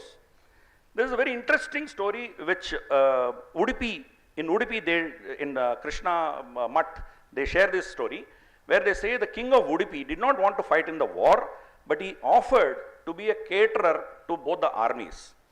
So what he did was daily he used to prepare food. When it comes to the next day, he used to prepare less quantity of food because he knows that a lot of people died. How did he know how many people died or they're going to die the next day, right? And whatever food he prepared was not getting wasted. It was exactly sufficient for the people who lived after that day. So he says he used to go to Bhagavan Krishna, give him a bowl of peanuts, boiled peanuts. Bhagavan Krishna used to eat them and he used to leave some. So the Udupi king used to go count the number of peanuts that were left, and that means if 10 peanuts Bhagavan Krishna left, that means 10,000 people are going to die tomorrow. So he would prepare food for 10,000 people less.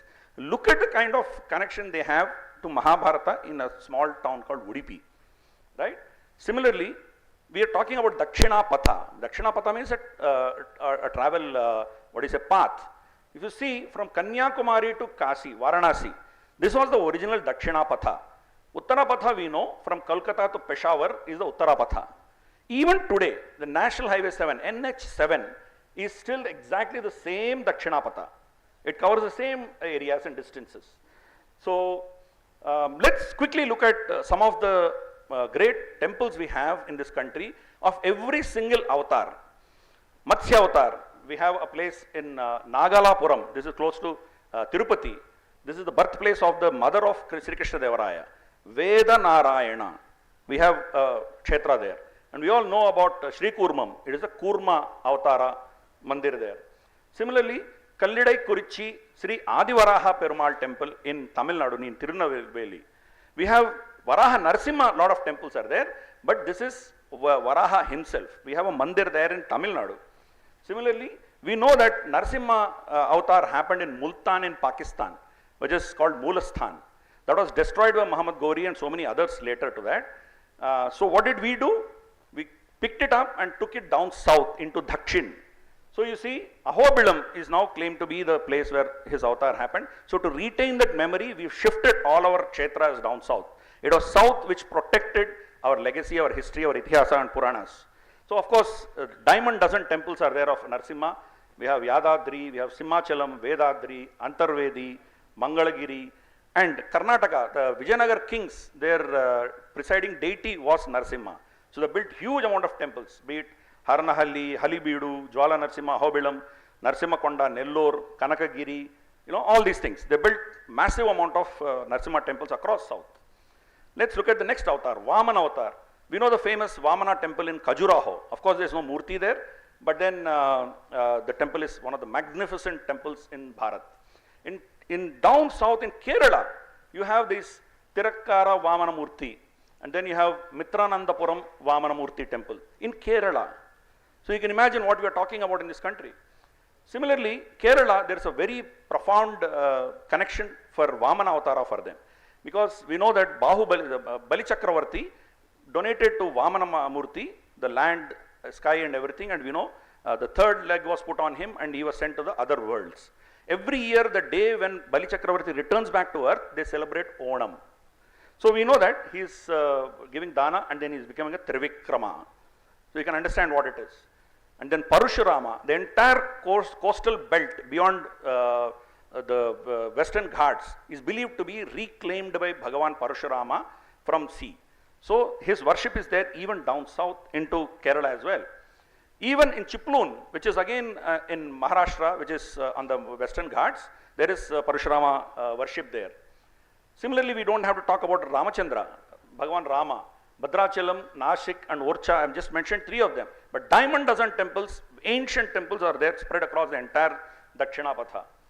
Similarly, Bhagavan Krishna, 3 of the most famous temples in the country, which are Udupi Sri Krishna, Guruvayur Sri Krishna and Pandharpur. All of these things, all these great kshetras fall under the Dakshinapatha area. And even we consider Buddha as the Dasha Avatara, even his worship was very intense across Dakshinapatha. We know about the uniqueness of Nagarjuna Sagar, Nagarjuna Konda, and then in Ajanta caves, even in Ratnagiri, Odisha, we have his depiction, and in Tiaganur in Tamil Nadu, you see the Veshti in a very typical Tamilian style, he is worshipped there also. Mavilakkare, Kerala, everywhere across south it is there. Then of course, when the north was reeling under the impact of Buddha Dharma, and they had left lot of practices of Sanatana Dharma, it was these 3 Matatraya gurus who revived the practice of Vedic practices in Sanatana Dharma. They were of course Adi Shankara, Madhvacharya and Ramanuja. Advaita, Dvaita and Visishta Advaita. So the revival happened from again Dakshinapatha. And we know about Jainism. Jains again had significant presence in Dakkan, in Dakshina. So I am going to only show 2. Shravanabalgola we all know, but I don't know how many beyond Telangana know about Kolanupaka.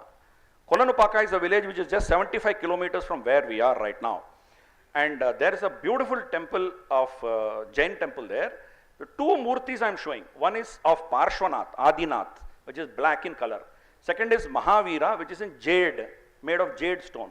Just the stone value would cost you around more than 10 to 15 crore rupees.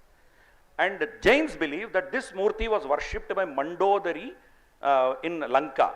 And this was found in Machilipatnam and was shifted into a very remote village of Telangana to protect it. You can imagine what's the kind of protection Dakshina gave to so many sampradayas which faced the onslaught of Islam in the north. Similarly, in Vijayanagara, in Hampi, there are many temples, Hemakota Parvata, Ganigatti Jain temple. They came, practiced their dharma, their beliefs, their sampradayas in a secured environment down south. And I am not going to go into details, but you look at great poets of Dakshina who wrote on Sri Krishna. Just I have picked up Bhagavan Krishna alone. You can pick thousands and thousands of books for every deity, every god and goddess for us. You see Purandara Dasa in Vijayanagara Empire, Bhakta Tukaram in Maharashtra, Kshetraya from Andhra, then you have Namdev and Jnaneshwar, Bilva Mangala. I mean, it goes into Purandareshwara is supposed to have written 4,75,000 verses on Bhagavan Krishna. So you can imagine what is the richness of literature, of bhakti, of all the content that was created in Dakshinapatha. And then not just the gods, we also worshipped other people. Like there is a temple for Dharmaraja in Nellore. Krishna Dharmaraja Mandir is there in Nellore. Similarly, we all know about Arjuna temple in Mahabalipuram in Chennai. Not just that, we even worshipped negative characters in Mahabharata and other Puranas. There are mandirs for Shakuni in Kerala. There is mandir for Duryodhana in Kerala. And of course in Mandsaur, Madhya Pradesh, there is a Ravana temple. It is believed that Mandodari's native place is Mandsaur. So Ravana is worshipped there. These temples, they worship the positive aspects of these people by leaving away the negative points of it. So look at the kind of a diversity that Dakshinapatha provides you. And of course, look at these dance forms. Kuchipudi, Mohini Attam, Yakshagana, Bharatanatyam, Kathakali, Odissi, Dindi Kala in Maharashtra. Can you find something common in this?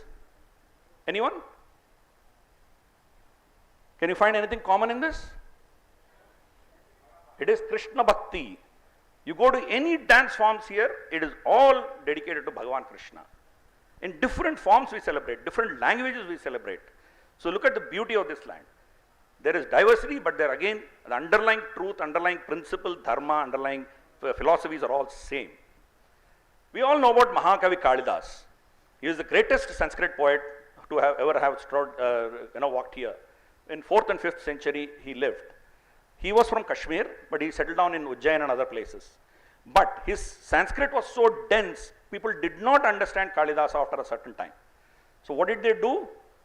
People completely ignored him. He was out of the memory of common people. Then comes a gentleman, a great Kavi from this place, Telangana, in a place close to Hyderabad. His name is Mahamahopadhyaya Mallinada Suri. So he did a bhashyam, Sarala Samskrita Bhashyam of Kalidas. He reintroduced Kalidas to the world. Today we all know about Kalidasa. If Mallinada Suri did not exist, nobody would have understood, nobody would have known about Kalidas. He would have been buried in history. So to revive this again, the revival came from Dakshinapatha. I am again not going into the details. You see kind of people who have been writing in Ramayana in Dakkan languages, be it Gona Buddha Reddy, Molla Ramayana, Srimad Andhra, Kalpavruksha. In Konkani there is Ramayanu. I mean, it goes on. There are so many. In every language in Dakshina, you have books written by great scholars and sadhakas. Even Ramayani in Gond language, they don't even have a script, but they have a Ramayana in their oral traditions. And you just see the names of towns which starts with Rama. Of course, we can see the density of these towns in eastern Uttar Pradesh and Bihar, but the next density is in the Telugu states. So you can imagine the kind of reverence we have for these great avatars. And you see the path of Bhagavan Rama. Of course, there is one path which they claim that he went to Panchavati and from there he came to Kishkinda. There is another claim that he went from Ramtek, he came to Jabalpur and then on to Bhadrachalam and then he came here. Whatever be it, he had to touch Dakshinapatha. So the memory of Dakshinapatha is very much ingrained in Ramayana. And of course, same is the case with Mahabharata. I am going to just skip it there.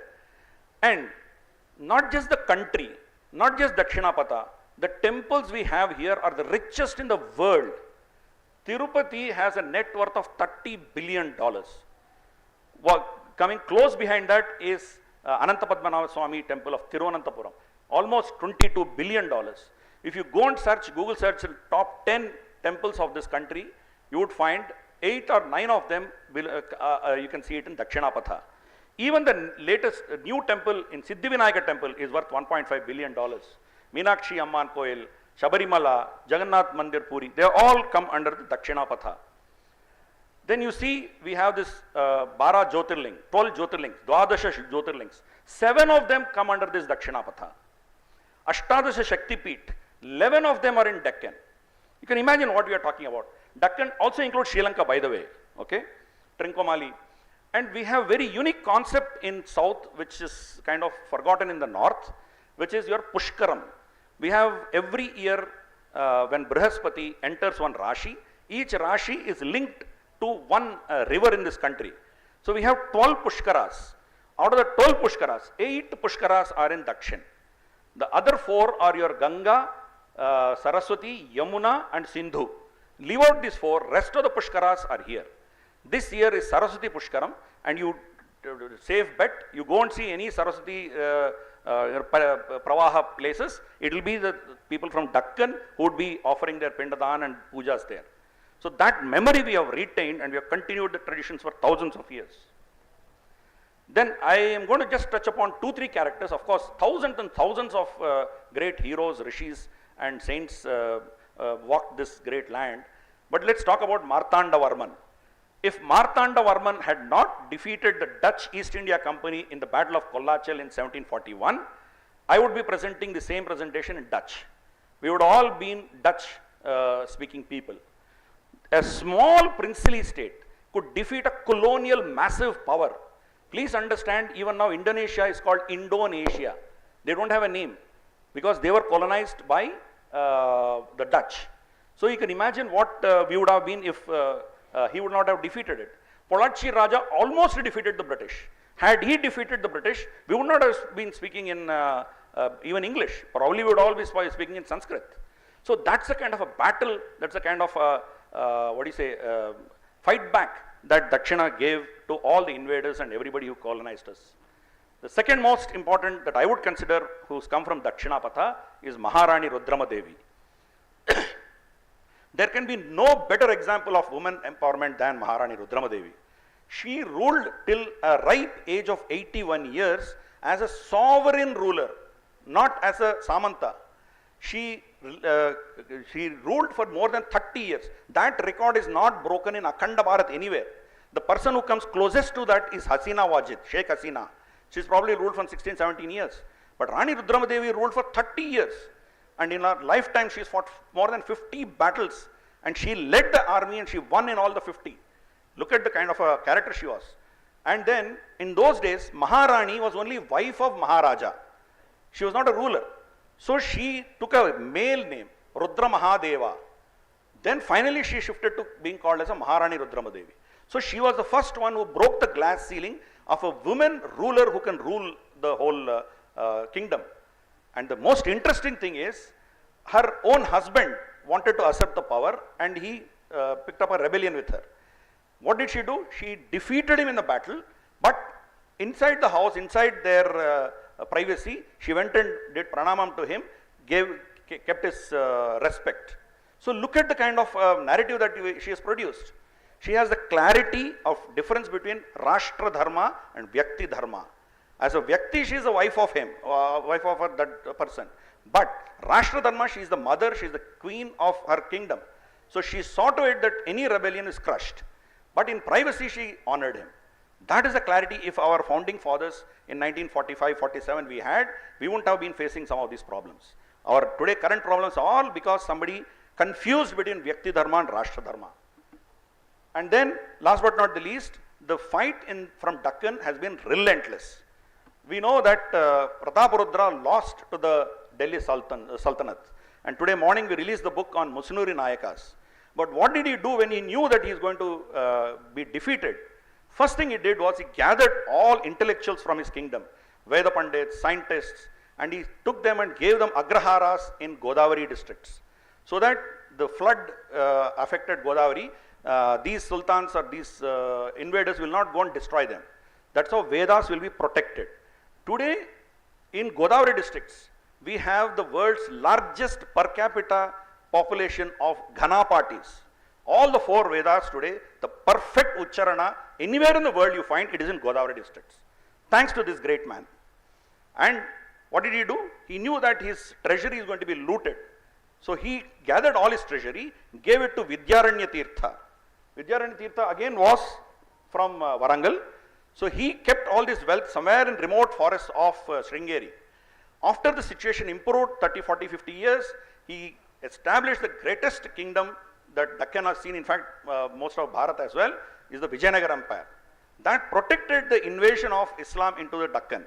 So, that is again the contribution of this great man, Maharaja Prataparudra.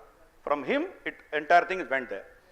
Then you see, after the collapse of Vijayanagar Empire, again Shivaji Maharaj revived it. Again, he is from the Deccan, and he got a lot of this wealth when he had parts of his kingdom in Tamil Nadu, in Shinji and so many other places, Madurai. So from there again he gathered the wealth and he could effectively mount a counter-attack on Aurangzeb. We know that after Aurangzeb, the whole of Uttarapatha, slowly we could reclaim back. So the Muslims did not hand it over to the British. It was the Marathas and Sikhs who handed over the north to British. So we already revived it. The revival happened from Dakshinapatha. And last but not the least, we all are part of the same family of Sangha, where Guruji and Dr. Ji, they come from again Maharashtra, which is again part of Dakshinapatha. So again, to revive, to create such a powerful, such a patriotic and such a great organization like Sangha, again it started from the same Dakshinapatha. So we have always been relentlessly fighting, not that other parts did not fight, but we have been able to succeed, we are able to keep on mount a counter attack on all these things. I'll conclude by one statement. that Dakshinapatha is the heart that has retained the blood of Bharat's civilization, wisdom, philosophies, traditions, culture, knowledge, sampradayas, and Vedic knowledge, and has the ability, duty, and capacity to give fresh blood to those parts of Akhanda Bharat that were choked of this life-sustaining blood. If a revival has to happen, it has to happen from Dakshinapatha. Dhanyavad. Thank you, Giridhar Mamedi ji, for giving a thought-provoking, inspiring, and very informative presentation. Now, I request Honorable Justice Y. Bhaskar Rao ji to deliver his speech. Y. Bhaskar Rao ji, a former Chief Justice of Karnataka High Court, former Lokayukta of Karnataka, originally from Andhra Pradesh.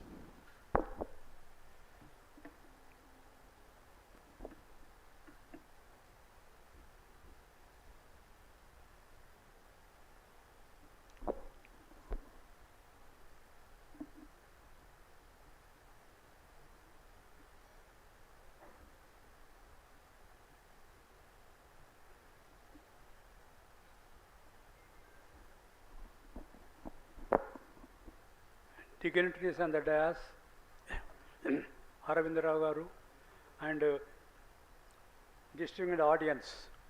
It is a great pleasure to participate in this conference and to share some of my thoughts. At the outset, I want to say that I am not a historian. I am outside the field of history and archaeology. Still, I have thought to share some of my thoughts with you. The subject which I am going to deal is maritime trade of South India. Maritime trade. The Indian peninsula is situated on the planet Earth. It is 3 sides by the sea and North Himalayas. North Himalayas. That is, by the situation itself, the India is, all Indians are known having a navigation because of so enjoy and comforts of wealth. The situation of India and planet Earth is described in Vishnu Purana. Uttaram yat samudrasya himadrehe dakshanam tam varsham bharatan nama bharatiya yatra santati. The land which is the country or nation which is north of oceans and south of Himalayas is a Bharata and residents are Bharatiyas. India, Indians, that's stated. India has a rich maritime heritage, and the earliest reference to maritime heritage is contained in the Vedas.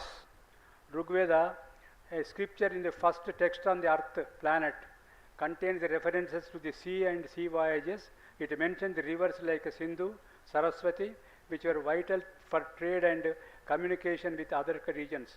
Maritime trade was a internal part of Vedic civilization. Vedic civilization. The Vedic people engaged in extensive trade with other ancient civilizations such as Mesopotamia, Egypt, and the Persian Gulf countries. The spices, precious metals, gems, textiles, other commodities were exported to those countries. Vedic seafarers possessed advanced navigation using the stars and constellations to guide their voyage. The Vedic texts also mention the use of the natural signs such as a bird's migration, wave pattern, and a cloud formation, etc. William Jones, the journalist of the Royal Society has stated, I quote, Hindus must have been navigators in the age of Manu. He is a foreigner, he is saying it. Hindus must have been navigators in the age of Manu, from Manu onwards, because bottomry is mentioned in the Manu Dharma Shastra, and he distinctly mentions in Ramayana also about the bottomry payment. Bottomry is the money paid for the insurance of the navigation problems. That was existent money as well in Ramayana. Therefore, navigation is our Indians and is a profession from the inception of Manu period. Manu is the first, is a Brahma Manasaputra. That means from that time onwards navigation known to Indians.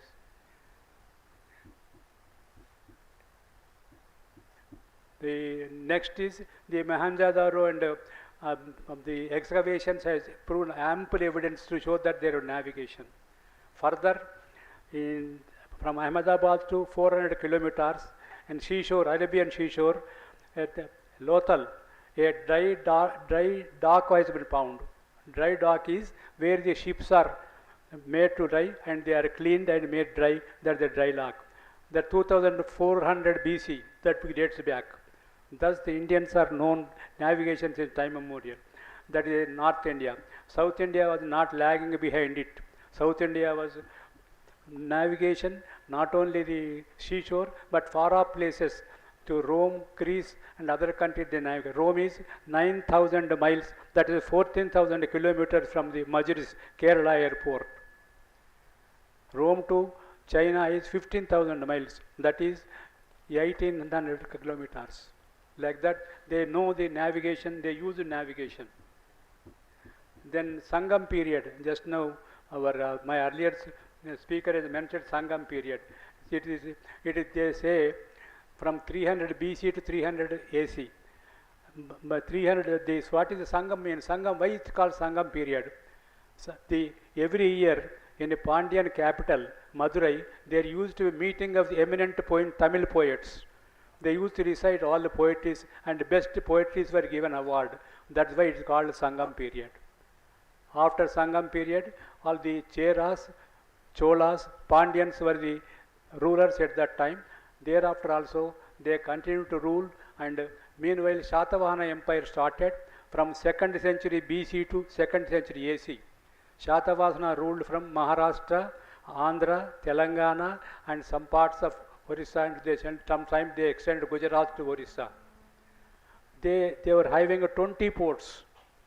20 ports on the east and western sea, and they controlled sea. They exported goods to Rome and other countries.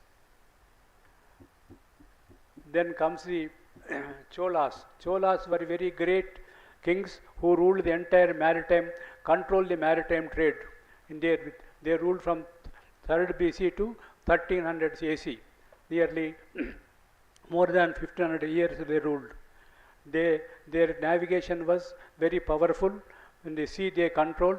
They invaded the Vijayasiris and they invaded Sri Lanka. They maintained trade.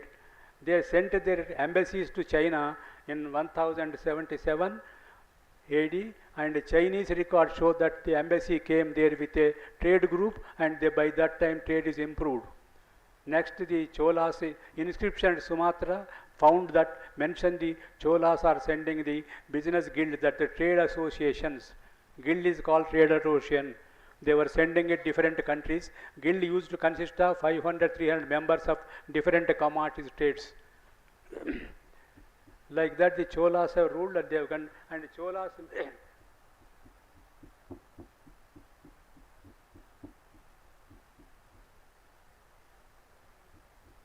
The Cholas, and apart from that, the Cholas, the inscription in Burhadeshwara temple in Tanjavur find the mention of the sea trade also mentioned in that.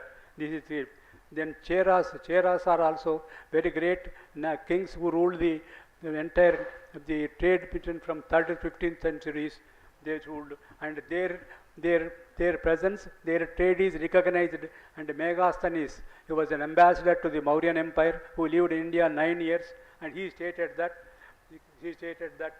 mentioned that Majlis is a maritime trade center. According to Pliny, they could reach marriages 40 days from the Red Sea port of Egypt. Rome annual trade, which in South India was estimated at 5,000 crores. 5,000 crores of the empire. Tamil literature and time Puranas describe that Roman ships with gold used to come to the South India coast, and pepper and other spices were taken. 5,000 crores every annual payment to the South Indian kings. The Pandyan Empire is also very notable empire. They were specialists in perils. They used to grow peril fishes and export to the Roman and other countries. And that for the, not only that, in North India also perils were very popular. They ruled that same day. Then comes the Pallava dynasties. Pallava ruled as a Kanchipuram as a capital. They ruled Mahabalipuram were their port, which is also there is a now inscriptions on the Mahabalipuram, they showing that they trade and they survived long, that they served. Like that, the South Indian entire dynasties have always have trade. Coming to the Vijayanagara Empire is one of the greatest empire which has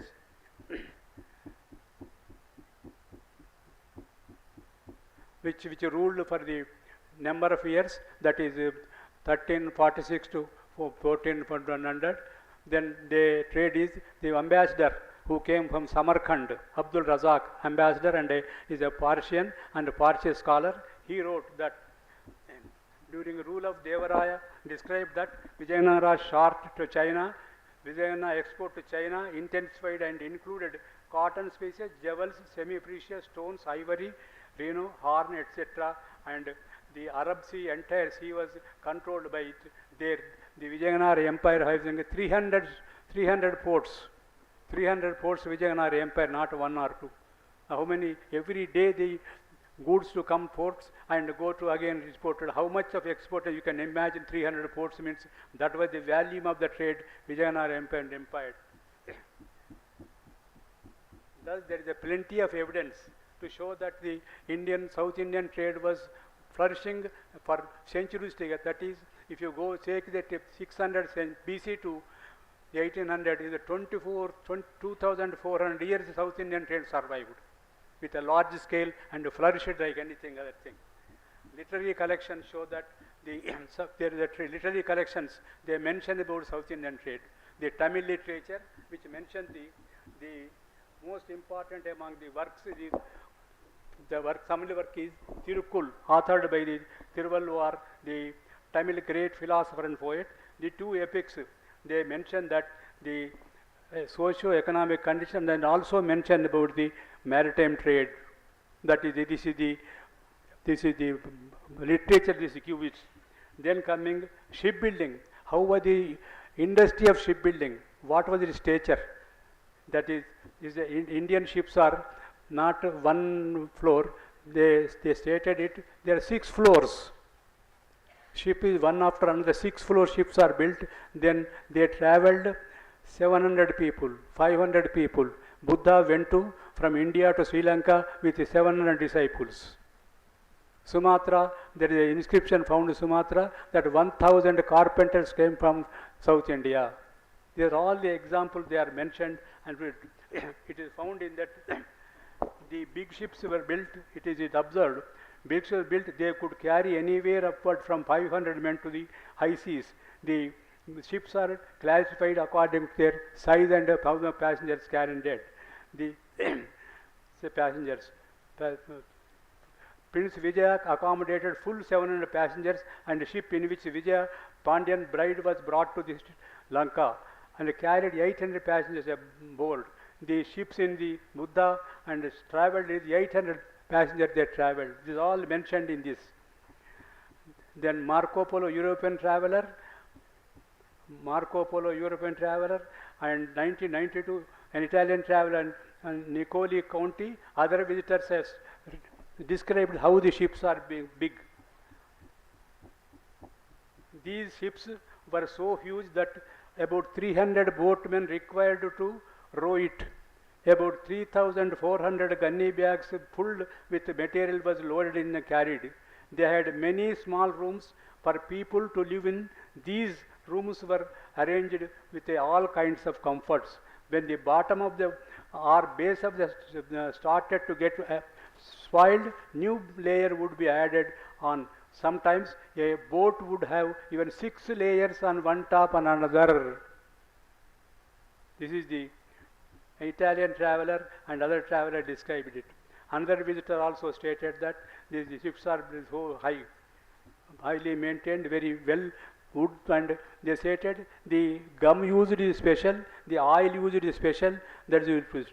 The another thing is John Macomb observed, he is a foreigner, observed, Indian vessels are so admired by adopted to the purpose for which they were required that notwithstanding their superior stance, Europeans were unable to during the intercourse with India for 2 centuries suggest or to bring into successful practice implementation.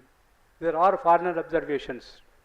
That is the how shipbuilding they made, because unless big ships are made, the transport is not easy. They made such a 4,000, 5,000 tons material were carried.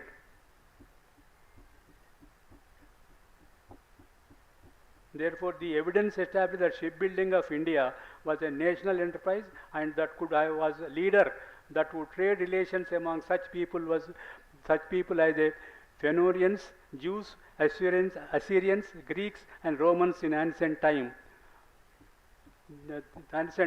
And more recently Egyptians, Romans, Turks, Portuguese, Dutch and English. The simple fact that India maritime history predated the birth of civilization of the West. The British could not tolerate the Indian industry. After the East India Company is established here in India, they directed East India Company to stop engage the Indian ships. Then they were not stopped, ships were going on. Then they passed a legislation on 1814 to at least you must appoint 3/4 staff of British. And even then they kind ultimately in 1863 they completely stopped. And the comment made is one William Digby has rightly written, the way of Queen of the Western world killed the Queen of the Eastern Ocean. This is a comment. The Queen of the Eastern killed the Queen of the Eastern Ocean. That is our ship industry came down and stopped the growth after the British interference, because they will not tolerate it with our industry. When the ships, Indian ships went there, London, all ship workers and traders objected, such ships allowed, we will not work here. Then that made the British pass the law that has ended came since. The above way says how the Indian ships are built. Then archaeological evidence is in the Tamil Nadu. They made the excavation made by archaeologists, and the artificial recovered from the excavation site suggests that Pattam with the hinterland port of the multicultural settlement may have been linked to the West Mediterranean, Red Sea, the Arabian Sea, Southern China Sea rim since the early historian period of South India. The getting charcoal samples examined, seafood in other sense, so archaeologists also recovered from the part of the wooden cannons, ballards and other rip material from waterlogged area of the site. The radiocarbon dating from the pattern will aid in understanding the iron age of the chronology of the Kerala. So far testing biology determined the ages of the charcoal samples from the lowermost and sand deposits. Patnam suggests that their calibrated dates to 1300 BC to 200 BC and 2000 BC to 1000 AD. Thus there is a strong evidence that Kerala and Sea and Tamil Nadu, several countries, for having trade relations with other countries from nearly long back. Recently, that is about 6 months or some back, there was again excavation in Tamil Nadu. The Hindu dated 21st February 2025. The archaeological scholar told Hindu, I am quote, Tamil Nadu is Iron Age. Based on the findings, we have placed the date at 345 BC. The recent Hindu is February. Hindu. On taking a manage this, we can arrive at a conclusion that Iron Age of Tamil Nadu is 3045 years, 345 years BC.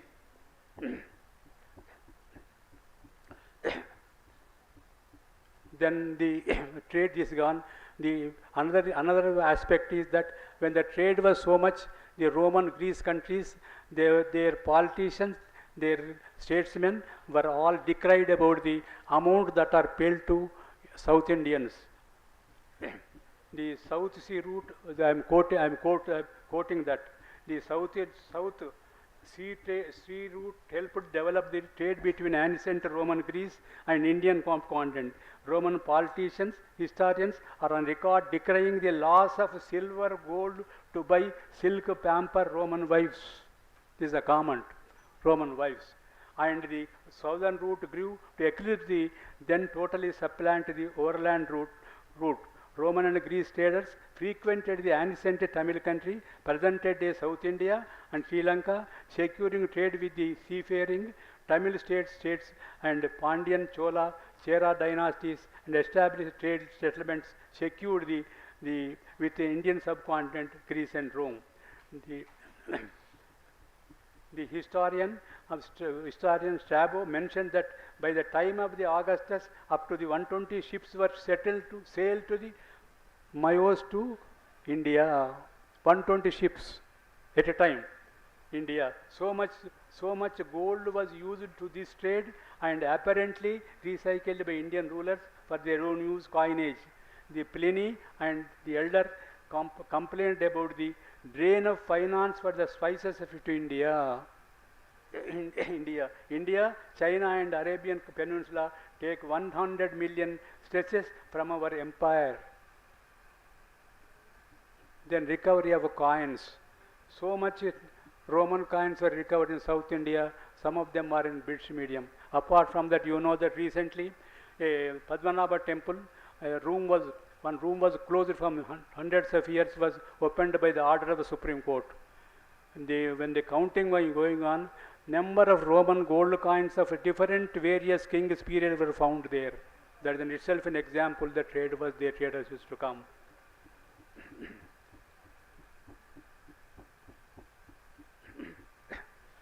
The long time maritime trade contacts resulted in cultural exchange between South India and Rome, Greece, Egypt, China, and other South Indian countries. The people of foreign countries settled in India, Indians settled in there. It is apt to refer the observations of Westerners about the cultural, the Indian civilization, how the Indian civilization affected other civilizations. I quote. Quote, Vedic civilization, the great reach, the vast extent of Indian culture influence from Central Asia to the north to the tropical Indonesia, south, and from borderless of Persia to China, Japan, has shown that ancient India was a radiating center of civilization, which by itself religious thought, its art and art and literature was destined to leave its deep mark on the races wholly diverse and scattered over the great part of Asia. Next, Phillips Rawson commented, I quote, further praises India gift of its civilization effect on all other cultures. Gift of civilization effect on all other cultures. The cultures of India has been one of the world's most powerful civilizing force. One of civilizing force. Countries of the Far East, including China, Korea, Japan, Tibet, Mongolia, owe much what is best in their own culture. To that inspiration, India imported from inspiration idea import from India. The West too has its own depth. And this is the best. This is best for the mystery. By the widespread nature of ancient Vedic empire, which in many ways still exists today, it was this subtle spiritual dimension that spread over the world. It is relevant to that is his comment is that no invasion, no war, but the civilization, in fact, the Hindu civilization affected their, and whatever good find in their religions is the part of India. He is a Westerner, his comment, not our comment. It is. That is the main of our Vedas say, Ekam Satra Vekam Sat Viprabhahuda Vadanti. God is alone, different saints say different names. That's why Vivekananda also said, Vivekananda gave in speech 1893 Chicago, he stated, Hindu religion taught the world both tolerance and universal acceptance. This is the main spirit of India culture. Thus, the inscriptions, references of maritime trade in literature, recovery of gold artificers, coins and other material, Rome and other countries in South India, and Indian statue of Buddha and other materials recovered from Rome, Greece, other countries established. The ancient South Indians, there was a large scale maritime trade and commerce contact between India and above countries. The maritime trade securing tons of gold and silver apart from other goods imported. The wealth earned by the maritime commerce was spent by the rulers for the welfare of the program of the people and build magnificent temples reflecting Indian culture and art. Indian culture and art. Today, some of the temples are World Heritage Centers. They never feared for the navigation, 9,000 miles, 15,000 miles, and they traveled. South India is a model for the present generation and a generation to come culture which world most civilizing force made profound impact on civilization, Rome, Greece and other countries. I thank the organizer giving this opportunity. I thank all of you for patiently hearing me. Thank you very much. Thank you, Y. Bhaskar Rao ji.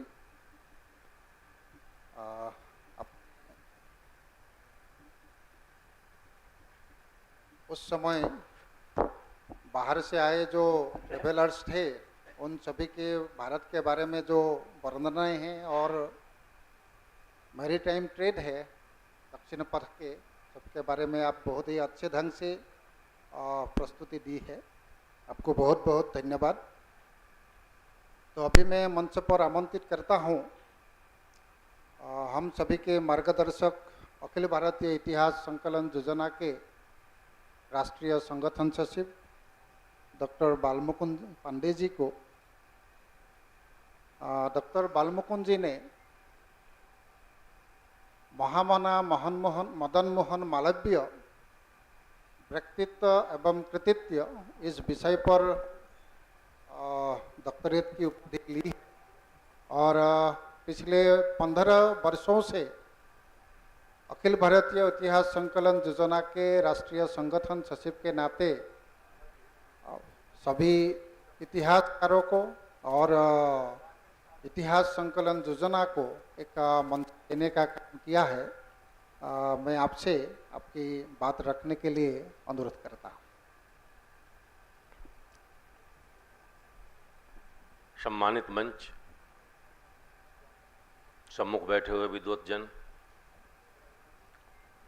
मैंने अपनी बात सुबह के उद्घाटन सत्र में 2-3 minute में रख दी। इससे ज़्यादा मेरे पास रखने के लिए कुछ है नहीं, क्योंकि अभी पिछले सत्र में प्रोफेसर सुदर्शन राव जी ने और डॉक्टर हेवलकर जी ने बड़े ही विस्तार से पौराणिक आख्यानों के आधार पर दक्षिणापथ को ठीक प्रकार से डिकोड करने का प्रयास किया था। और अभी 2 विद्वानों के द्वारा बहुत ही विस्तार से दक्षिणापथ के इतिहास को आपके सामने रखने का प्रयास किया। ये अलग बात है कि भोजन के बाद का सत्र थोड़ा आराम का सत्र होता है। अधिकांश लोग आंख बंद करके सुन रहे थे। इसीलिए मैं कुछ कथा कहानी 1-2 बता देता हूं। कथा सुन के थोड़ा आंखें खुलेगी। ये डिस्कोर्स जो हमारे सामने आया है दक्षिणापथ उत्तरापथ, ये वास्तव में हमारा डिस्कोर्स नहीं है। ये हमको दुनिया को बताने के लिए इस टर्मिनोलॉजी का उपयोग करना पड़ा है। नहीं तो हम तो भारतवर्ष के लोग हैं। इतिहास संकलन योजना का मानना है कि माइक्रो हिस्ट्री के द्वारा हम जो स्थानीय इतिहास है उसके द्वारा हम भारत के कंप्रेहेंसिव हिस्ट्री को एस्टेब्लिश कर सकें। और इसके लिए जिलों का इतिहास, जियो कल्चर लैंड में पूरे देश को बांटकर उसका अध्ययन करने का इतिहास, उत्तर और दक्षिण पथ और उत्तर पथ के द्वारा भाषा भाषी के द्वारा उसको कैसे एस्टेब्लिश किया जा सकता है, कैसे हिमालय परिवार के माध्यम से और कैसे सागर परिवार के माध्यम से।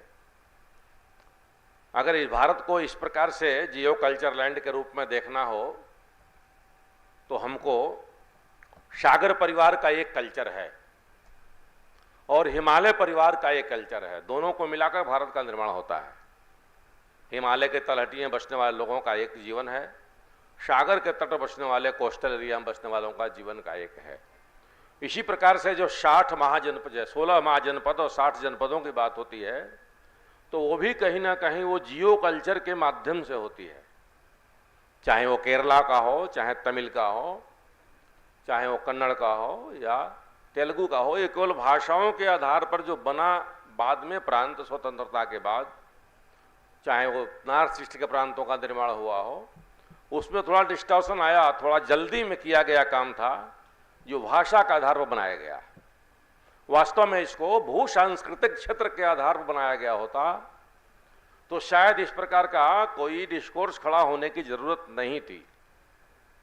और इसलिए जब हम इतिहास की दृष्टि से और इतिहास के अध्ययन की दृष्टि से विचार करेंगे तो पूरे भारत को जियो कल्चर लैंड के रूप में कैसे डिवाइड करके इतिहास का अध्ययन करेंगे तो उसका रियल हिस्ट्री हमारे सामने निकल करके आएगी। दो ग्रंथ भारत में हैं महत्वपूर्ण, एक रामायण एक महाभारत, जिसके द्वारा भारत उद्भूत होता है। राम जी निकलते हैं उत्तर से, दक्षिण श्रीलंका तक जाते हैं और एक एक जगहों पर राम के पद चिन्ह आज भी अंकित हैं। जहां जहां चरण पड़े रघुबर के, इस पर फिल्म भी बन रहा है। वैश्व प्रकाश द्विवेदी जी फिल्म बना रहे हैं। हमारे शर्मा जी ने लगभग 372 स्थलों का सर्वे करके उसका स्नैप लेकर उसकी हिस्ट्री लिख करके ग्रंथ का निर्माण कर दिया है। बड़े बड़े मैप बन चुके हैं कि भगवान कहां कब कैसे गए, किस दिन गए, उस दिन तिथि कौन सी थी, ग्राम महीना कौन सा था और उन्होंने वहां क्या पराक्रम किया। वो तब मुझे और मजा आया देखकर जब तमिलनाडु कर्नाटक के एक गांव में गया था, मैं हम्पी में गया था घूमने, तो एक गांव में चला गया। एक गांव में एक छोटा सा दुकान था, मुझे कुछ पानी पीना था बिस्किट लेकर के, लेकिन भाषा की समस्या होती है। जो दुकान में बेचने वाले थे उनको हिंदी अंग्रेजी नहीं आती थी और मुझे कन्नड़ अंग्रेजी नहीं आता है।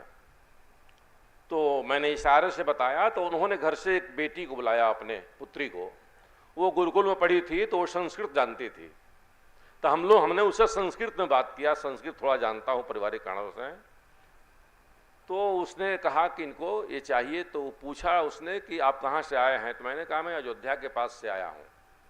तो तुरंत उन्होंने घर में बुलाया और बरामदे में एक बिस्तर लगाया, कहा यहाँ बैठिए, और फिर उन्होंने पानी भी दिया, नाश्ता भी कराई और पान और सुपारी भी दिया और फिर उन्होंने पैसे नहीं लिए। तो हमने कहा, हमारे मन में एक भाव आया और मैंने उनसे कह दिया कि जब हमारे राम, ये शब्द गलत थे हमारे, हमने कहा मेरे राम जब कन्नड़ में आए होंगे तो आप लोग कितना उनका सहयोग किए होंगे, ये आपके भाव से मुझे समझ में आता है।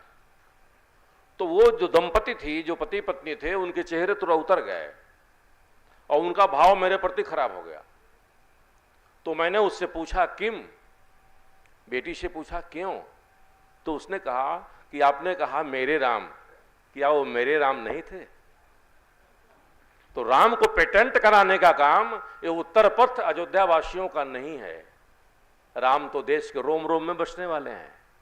इतना फैक्ट्स अंदर तक जिस देश में हो, ऐसे राम और रामायण को ऐतिहासिक ग्रंथ कह दिया गया, नॉन हिस्टोरिकल बुक कह दिया गया, उसको मिथ कह दिया गया, मिथक कह दिया गया, जो वास्तव में भारत को दिखा रहा था, भारत को बता रहा था उत्तर से लेकर दक्षिण तक। उसी प्रकार से आसाम से लेकर के, सिलचर से लेकर के पोरबंदर तक की यात्रा भगवान कृष्ण करते हैं। उनके लिए पद चिन्ह सब जगह हैं। किस प्रकार से जामवंत से युद्ध करते हैं जाकर के, किस प्रकार वो कहाँ जाते हैं, किस प्रकार द्वारिका जाते हैं, किस प्रकार मथुरा जाते हैं, लेकिन दोनों ग्रंथों को मिथ कर दिया। उसी प्रकार कालड़ी में जन्मे भगवान शंकराचार्य केदारनाथ तक जाते हैं और भारत के लगभग सभी शक्तिपीठों की स्थापना करना, ज्योतिर्लिंग का स्थापना करना, चारों शंकर पीठ की स्थापना करना, ऐसे शंकराचार्य को भारत के इतिहास में कोई जगह नहीं मिला। राम को नहीं मिला, कृष्ण को नहीं मिला, जगत गुरु भगवान शंकराचार्य जी को भी जगह नहीं मिला, जिन्होंने सारे सिद्धांतों को स्थापित किया। उसी प्रकार कलकत्ता से चल करके और कन्याकुमारी तक जाते हुए विवेकानंद, जिन्होंने गांव गांव में देखा, उसका वर्णन किया, वो डिप्रेशन में भी आए, उत्साहित भी हुए, संतों से मिले, समाज से मिले, गांव से मिले, किसानों से मिले, अंधविश्वास से वो व्यथित भी हुए, लेकिन अब वो जाकर के जब शिला स्मारक पर बैठते हैं और कुछ घंटों के, कुछ दिनों के समाधि के बाद उनकी समाधि खुलती है तो संपूर्ण भारत का दर्शन होता है और उनको लगता है कि यह भारत जो है यही तो साक्षात शिव है, जिसको गुरुदेव काली माता कहते हैं। क्योंकि हमारे वहां भारतीय संस्कृति में जब श्रद्धा का अतिरेक हो जाता है तो मुंह से मां निकलता है, पिता नहीं निकलता। दुख में पिता निकलता है, चोट लगती है तो अरे बाप बोलते हैं, लेकिन जब श्रद्धा होती है तो मां शब्द मुंह से निकलता है। और शायद इसीलिए मैंने एक रूपक में देखा, एक ऐसे ही हमको चिंता थी कि ये अपर्णा मां पार्वती, बेटी तो पर्वत की है, बेटी तो हिमालय की है, और तपस्या कहां कर रही है? वो कन्याकुमारी में कर रही है। हिमालय की बेटी कन्याकुमारी में तपस्या कर रही है, किसको पाने के लिए? शिव को पाने के लिए, जो माउंट एवरेस्ट पर रहते हैं, जो हिमालय पर रहते हैं। और वह अपर्णा जो 10,000 वर्ष जो भी पौराणिक काल की डेटिंग हो, उसको चक्कर में नहीं पड़ना है, लेकिन हजारों वर्ष तपस्या करने के बाद अपर्णा बेल के पत्र को इतना खा लेती है, कुछ नहीं रहता है, कि वह अपर्णा के नाम से जानी जाती है और वह वहां बैठ कर तपस्या करते। मुझे लगा कि तपस्या करने का और किसी को खुश करने का तरीका तो यही है कि किसी के सिर पर बैठ कर किसी को तपस्या नहीं की जा सकती, तो फिर कहाँ बैठना? तो चरणों में ही बैठ सकती है। तो भगवान शिव का साक्षात चरण कन्याकुमारी में दिखाई दे रहा है और सिर हिमालय दिखाई दे रहा है, जहाँ से गंगा भी निकलती है, जहाँ चंद्रमा आसपास है। दोनों हाथ गुजरात और आसाम, जो योगी महायोगी का दोनों हाथ है, और पूरा शरीर उसका भारत है, और उसका पैर कन्याकुमारी है, जहाँ अपर्णा बैठकर तपस्या कर रही है। अर्थात भारत साक्षात शिव है, कल्याणकारी है, और इसीलिए दुनिया भारत को गुरु के रूप में मानती है, जानती है और स्थापित हुआ है।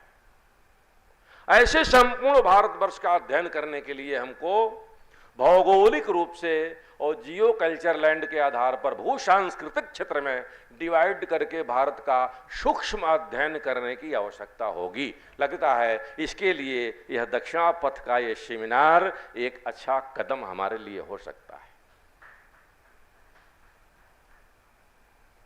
समस्या तब हुई कि जो हमारे स्वाभिमान के जितने चिन्ह थे उसको नष्ट किया गया। केवल कश्मीर के शंकराचार्य मंदिर ही नहीं तोड़ा गया, तो नीचे जाकर हम्पी के मंदिरों को तोड़ा गया, जो आज भी जाकर आप देख सकते हैं कि गणपति के जो वक्रतुंड है उसको कैसे काटा गया है, आज भी उद्धत दिखाता है। बुत शिखन और बुत परस्त दो भागों में समाज को बांटा गया। जो मंदिर को तोड़ता है वो मोमिन है, और जो नहीं तोड़ता है, पूजता है, वो काफिर है। और मोमिन को काफिर बनाना, काफिर को मोमिन बनाना, ये हमारे भगवान का आदेश है। इसीलिए हम काम कर रहे हैं। आजकल बहुत चर्चाएं चल रही हैं औरंगजेब की बातों को लेकर के, और बहुत चर्चा उस पर है, उसकी चर्चा मैं नहीं करूंगा। लेकिन ये दिखता है ना कि पूरे देश के उस मॉन्यूमेंट को तोड़ने के पीछे का कारण जो चाटुकार और साम्यवादी इतिहासकार थे, उन्होंने कहा कि वो धन के लिए मूर्ति तोड़ रहे थे। उनको कवर करने का प्रयास किया, लेकिन वास्तविकता ये थी कि हमारे पूर्वजों के चिन्ह, हमारे स्वाभिमान का कोई भी प्रतीक न रह जाए, ताकि हम फॉरगेट कर जाएं, हम भूल जाएं अपने पूर्वजों को, अपने पराक्रम को, अपने ऊंचाइयों को, हमारे अंदर दासत्व की भावना आ जाए, हम एक डिप्रेशन में आ जाएं। इसलिए हम उनका दास बनेंगे, उनकी कॉलोनी के पार्ट बनेंगे और हमारी कॉलोनी यहाँ एस्टेब्लिश हो पाएगी। इसलिए वो सारे चिन्हों को मिटाना चाहते थे, चाहे इंग्लिश हो, चाहे वो इस्लामिक हो। और इसीलिए जो भी महत्वपूर्ण चीज थे हमारे, चाहे राम का मंदिर हो, चाहे शिव का मंदिर हो, चाहे कृष्ण का मंदिर हो, चाहे और भी मोन्यूमेंट जहाँ जहाँ हमारे बड़े थे, जहाँ ऐतिहासिकता छपी हुई थी, उसको तोड़ने का प्रयास किया। उससे भी जी नहीं भरा तो जितने हमारे लाइब्रेरीज थे और विश्वविद्यालय थे, उसको जलाया गया, उसको तोड़ा गया, उसको नष्ट किया गया, उसको समाप्त किया गया। और इतना ही नहीं, जब इंग्लिश पीरियड आई तो इंग्लिश पीरियड में उन्होंने कह दिया कि 3E का सिद्धांत एस्टेब्लिश होना चाहिए, एजुकेशन, इंग्लिश और एम्प्लॉयमेंट। एजुकेशन का सिस्टम इंग्लिश में होना चाहिए और एम्प्लॉयमेंट उसी को मिलेगा जो अंग्रेजी पढ़ेगा। लोक भाषाएं हमारी चली गई, पूर्व पश्चिम उत्तर से आते हुए महर्षि अगस्त, हिमाचल, वो विंध्याचल जब उनका साष्टांग दंडवत करता है तो वो कहते हैं कि तुम यहीं लेटे रहो। अग अष्ट पहाड़ को अस्त करते हैं, झुका करके वो दक्षिण आते हैं और आकर तमिलनाडु का व्याकरण लिखते हैं, तमिल का व्याकरण लिखते हैं। कभी पढ़ रहा था, एक दीदी ने पुस्तक दिया था, उसमें कि भक्ति कहती है कि मेरा जन्म तमिलनाडु में हुआ, दक्षिण में हुआ, और कर्नाटक में मैं बड़ी हुई, और महाराष्ट्र में प्रौढ़ हुई, और गुजरात में जीर्ण हो गई। ये तब की बात है, ये 4वीं शताब्दी ईसा पूर्व की बात है। लेकिन 11वीं शताब्दी में जयदेव के माध्यम से जब गीत गोविंद लिखा जाता है तो पुनः राधा तत्व में भक्ति जागृत होती है, और वह राधा कृष्ण भक्ति फिर उत्तर से दक्षिण और पूरब से पश्चिम तक दिखाई देती है, जो धर्म और भक्ति के माध्यम से हम उस काम को आगे बढ़ाते हैं। इसीलिए ये आवश्यक है कि उन तत्वों को समझने की आवश्यकता है कि वो कौन से तत्व थे जिस पर हमारे ऊपर आक्रमण हुआ और जिसके कारण से हमारा इतिहास डिस्टॉर्ट हो गया। उन तत्वों को चिन्हित करके माइक्रो हिस्ट्री के माध्यम से, गांव-गांव के इतिहास के माध्यम से हम उसको जागृत करेंगे। हम विद्वानों के प्रति, तुलसीदास जी ने लिखा है कि बंदों क्या है, ऐसे विप्र, मतलब जो भी आचार्य हैं जो ज्ञान की बात करते हैं, उनके चरणों को वंदना करना चाहिए। पूजहु विप्र सकल गुणहीन, ऐसा कहा उन्होंने। विप्र मतलब जो वेद का पढ़ने वाला, जो ज्ञानी है। हमारे पूर्वजों ने, हमारे विद्वानों ने उन ज्ञान को जो इतिहास के पन्नों में नहीं आया, जिसको जला दिया गया, जिसको नष्ट कर दिया गया, उसको उन्होंने अपने कंठ में रखा, कहानियों में रखा, गीत में रखा, प्रहसन में रखा, नाटक में रखा, काव्यों में रखा, कविताओं में रखा। चाहे वो बाण भट्ट हो, चाहे वो शूद्रक हो, चाहे कालिदास हो, चाहे आधुनिक भारत में हमारा जो दक्षिण और उत्तर के कवि हैं, उन्होंने उन विषयों को अपने भाषा में संजो कर रखा है। भले उसको छोटा करके रखा है, भले उसको बहुत सूक्ष्म रखा है। आज आवश्यकता है कि उसको डिकोड हम करें। रथ की बात आती है, महाभारत में जब रथ की बात आती है, रथ चल रहा है, रथ कैसा है, तो आज के दृष्टि से हम देखते हैं तो पहिए लगे हुए हैं, 4 घोड़े जुते हुए हैं, और अर्जुन खड़ा है और कृष्ण बैठे हुए हैं, एक ध्वज है और डग डग डग डग जैसा चल रहा है। क्या रथ वैसा ही होगा? वो रथ वैसा था जिस पर अर्जुन जैसा रथी है, कृष्ण जैसा सारथी है, महावीर हनुमान जिसके ध्वजा पर हैं, जिसके रथ के एक एक स्ट्रीक पर एक एक रथी है, और वो इतना विस्तृत है कि उस पर से दिव्यास्त्रों का प्रक्षेपण हो रहा है। तो कोई डगडग चलने वाला रथ नहीं था। लेकिन हमारे विद्वानों ने, हमारे कलाकारों ने, हमारे मूर्तिकारों ने, हमारे नाटक करने वालों ने किसी न किसी रूप में उसको संरक्षित रखा है, ताकि रथ का एक चित्र हमारे सामने है। उसको आवश्यकता है डिकोड करने की कि महाभारत का रथ कैसा था, कि प्रातःकाल कृष्ण और अर्जुन जाते हैं सप्तकोश लड़ने के लिए और शाम को लौटते हैं, उनको पता नहीं चलता कि मन्नु मार दिया गया। वो क्षेत्र कितना बड़ा होगा। तो अच्छी बात है कि वो सारी चीजें हमारे पास किसी ना किसी रूप में है। वो हमारे माँ के मांग के सिंदूर में है, बिंदी में है, दादी के चेहरे के झुर्रियों में है, साड़ी के किनारों में है, पिता के पगड़ी में है। वो संरक्षित है, उसको डिकोड करने की आवश्यकता है। और फिर उसके लिए हमको उस युग में जाना पड़ेगा कि हमारा इतिहास कितना श्रेष्ठ था। और ईश्वर की कृपा से दक्षिण पथ का इतिहास उत्तर से ज्यादा आज भी संरक्षित है, क्योंकि मुसलमानों का आक्रमण उतना ज्यादा दक्षिण पर नहीं हो पाया। उत्तर में वो सारे तोड़ दिए गए, धर्म के माध्यम से, परंपराओं के माध्यम से, रिचुअल्स के माध्यम से दक्षिण के विद्वानों ने उसको संरक्षित करके रखा है। इसीलिए आवश्यक है कि उसके माध्यम से हम दक्षिण पथ के इतिहास को एस्टेब्लिश करके उत्तर पथ के इतिहास के साथ कोरिलेट करके और भारत का एक कंप्रेहेंसिव इतिहास हम खड़ा करने में सक्षम हो जाएंगे। ये बहुत बड़ा काम ये हमारे माध्यम से होने वाला है और हो रहा है। बहुत सुंदर सारी विषय आज के दिन भर के आए हैं। बड़े ही अध्ययन पूर्वक लोगों ने उसका वाचन किया है, अध्ययन किया है। हमको लगता है कि अभी पहला सेमिनार है इस दृष्टि से हम लोगों का, तो ये आगाज है, अभी ये प्रारंभ है, ये बहुत बिगिनिंग पीरियड में है। इसलिए अभी कुछ निर्णय लेने की आवश्यकता नहीं है, लेकिन इसको हम लगातार चलाएंगे और इसमें बड़े बड़े विद्वान अध्येता हमारे खड़े होंगे और उस रेफरेंसेस के माध्यम से जियो कल्चर लैंड को एस्टेब्लिश करके और यहाँ के लोक परंपराओं को, रिचुअल्स को हम इकट्ठा करके, यहाँ के लोक गीतों को इकट्ठा करके और भारत के इतिहास को समृद्ध करने में दक्षिण पथ का इतिहास एक बहुत बड़ा कंट्रीब्यूटर होगा। इस आशा के साथ मैं आप सबको बहुत बहुत धन्यवाद देते हुए अपने वाणी को विराम देता हूँ। धन्यवाद।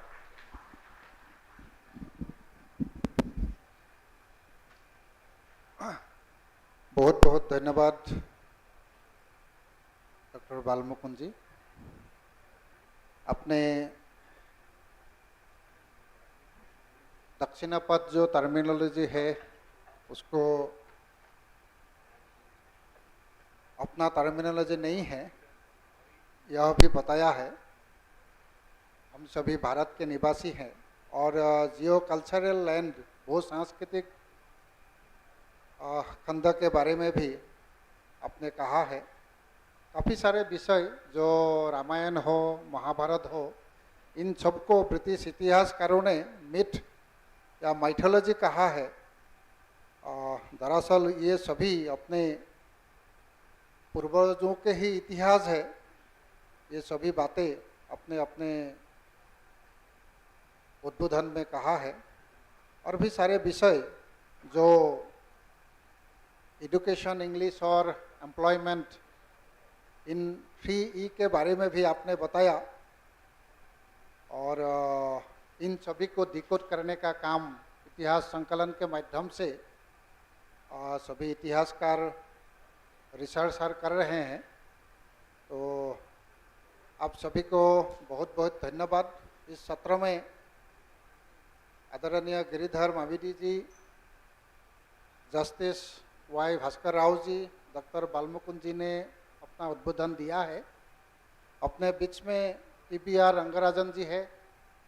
आप पूर्व में यह दक्षिण क्षेत्र के भी इतिहास संकलन के संगठन मंत्री रहे। अभी मैं आदरणीय बालमुकुंद जी से आग्रह करता हूँ, इस सत्र में जो अपने उद्बोधन रखे हैं वाई भास्कर राव जी और गिरिधर मामिरी जी को स्वल और श्रीफल देकर के उनका स्वागत करें।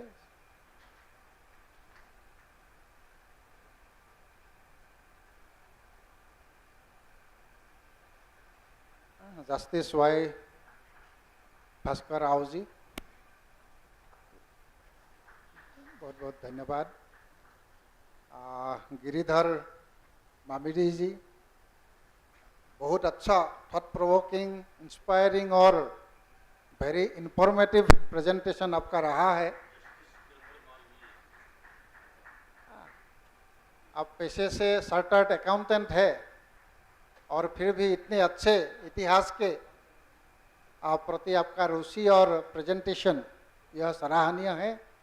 मैं आदरणीय बालमुकुंद जी को TBR रंगराजन जी को भी सम्मानित अभिनंदन करने के लिए मैं आग्रह करता हूँ। एक शॉल, श्रीफल और सेमिनार के किट दे करके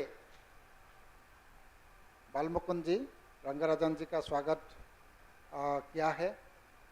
तो इस सत्र का यहीं पर समाप्त करते हैं और आगे का सत्र अनुराधा जी कितने बजे?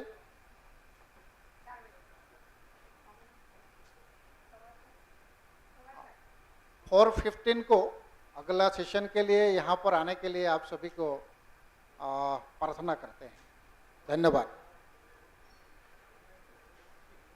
4:15 PM।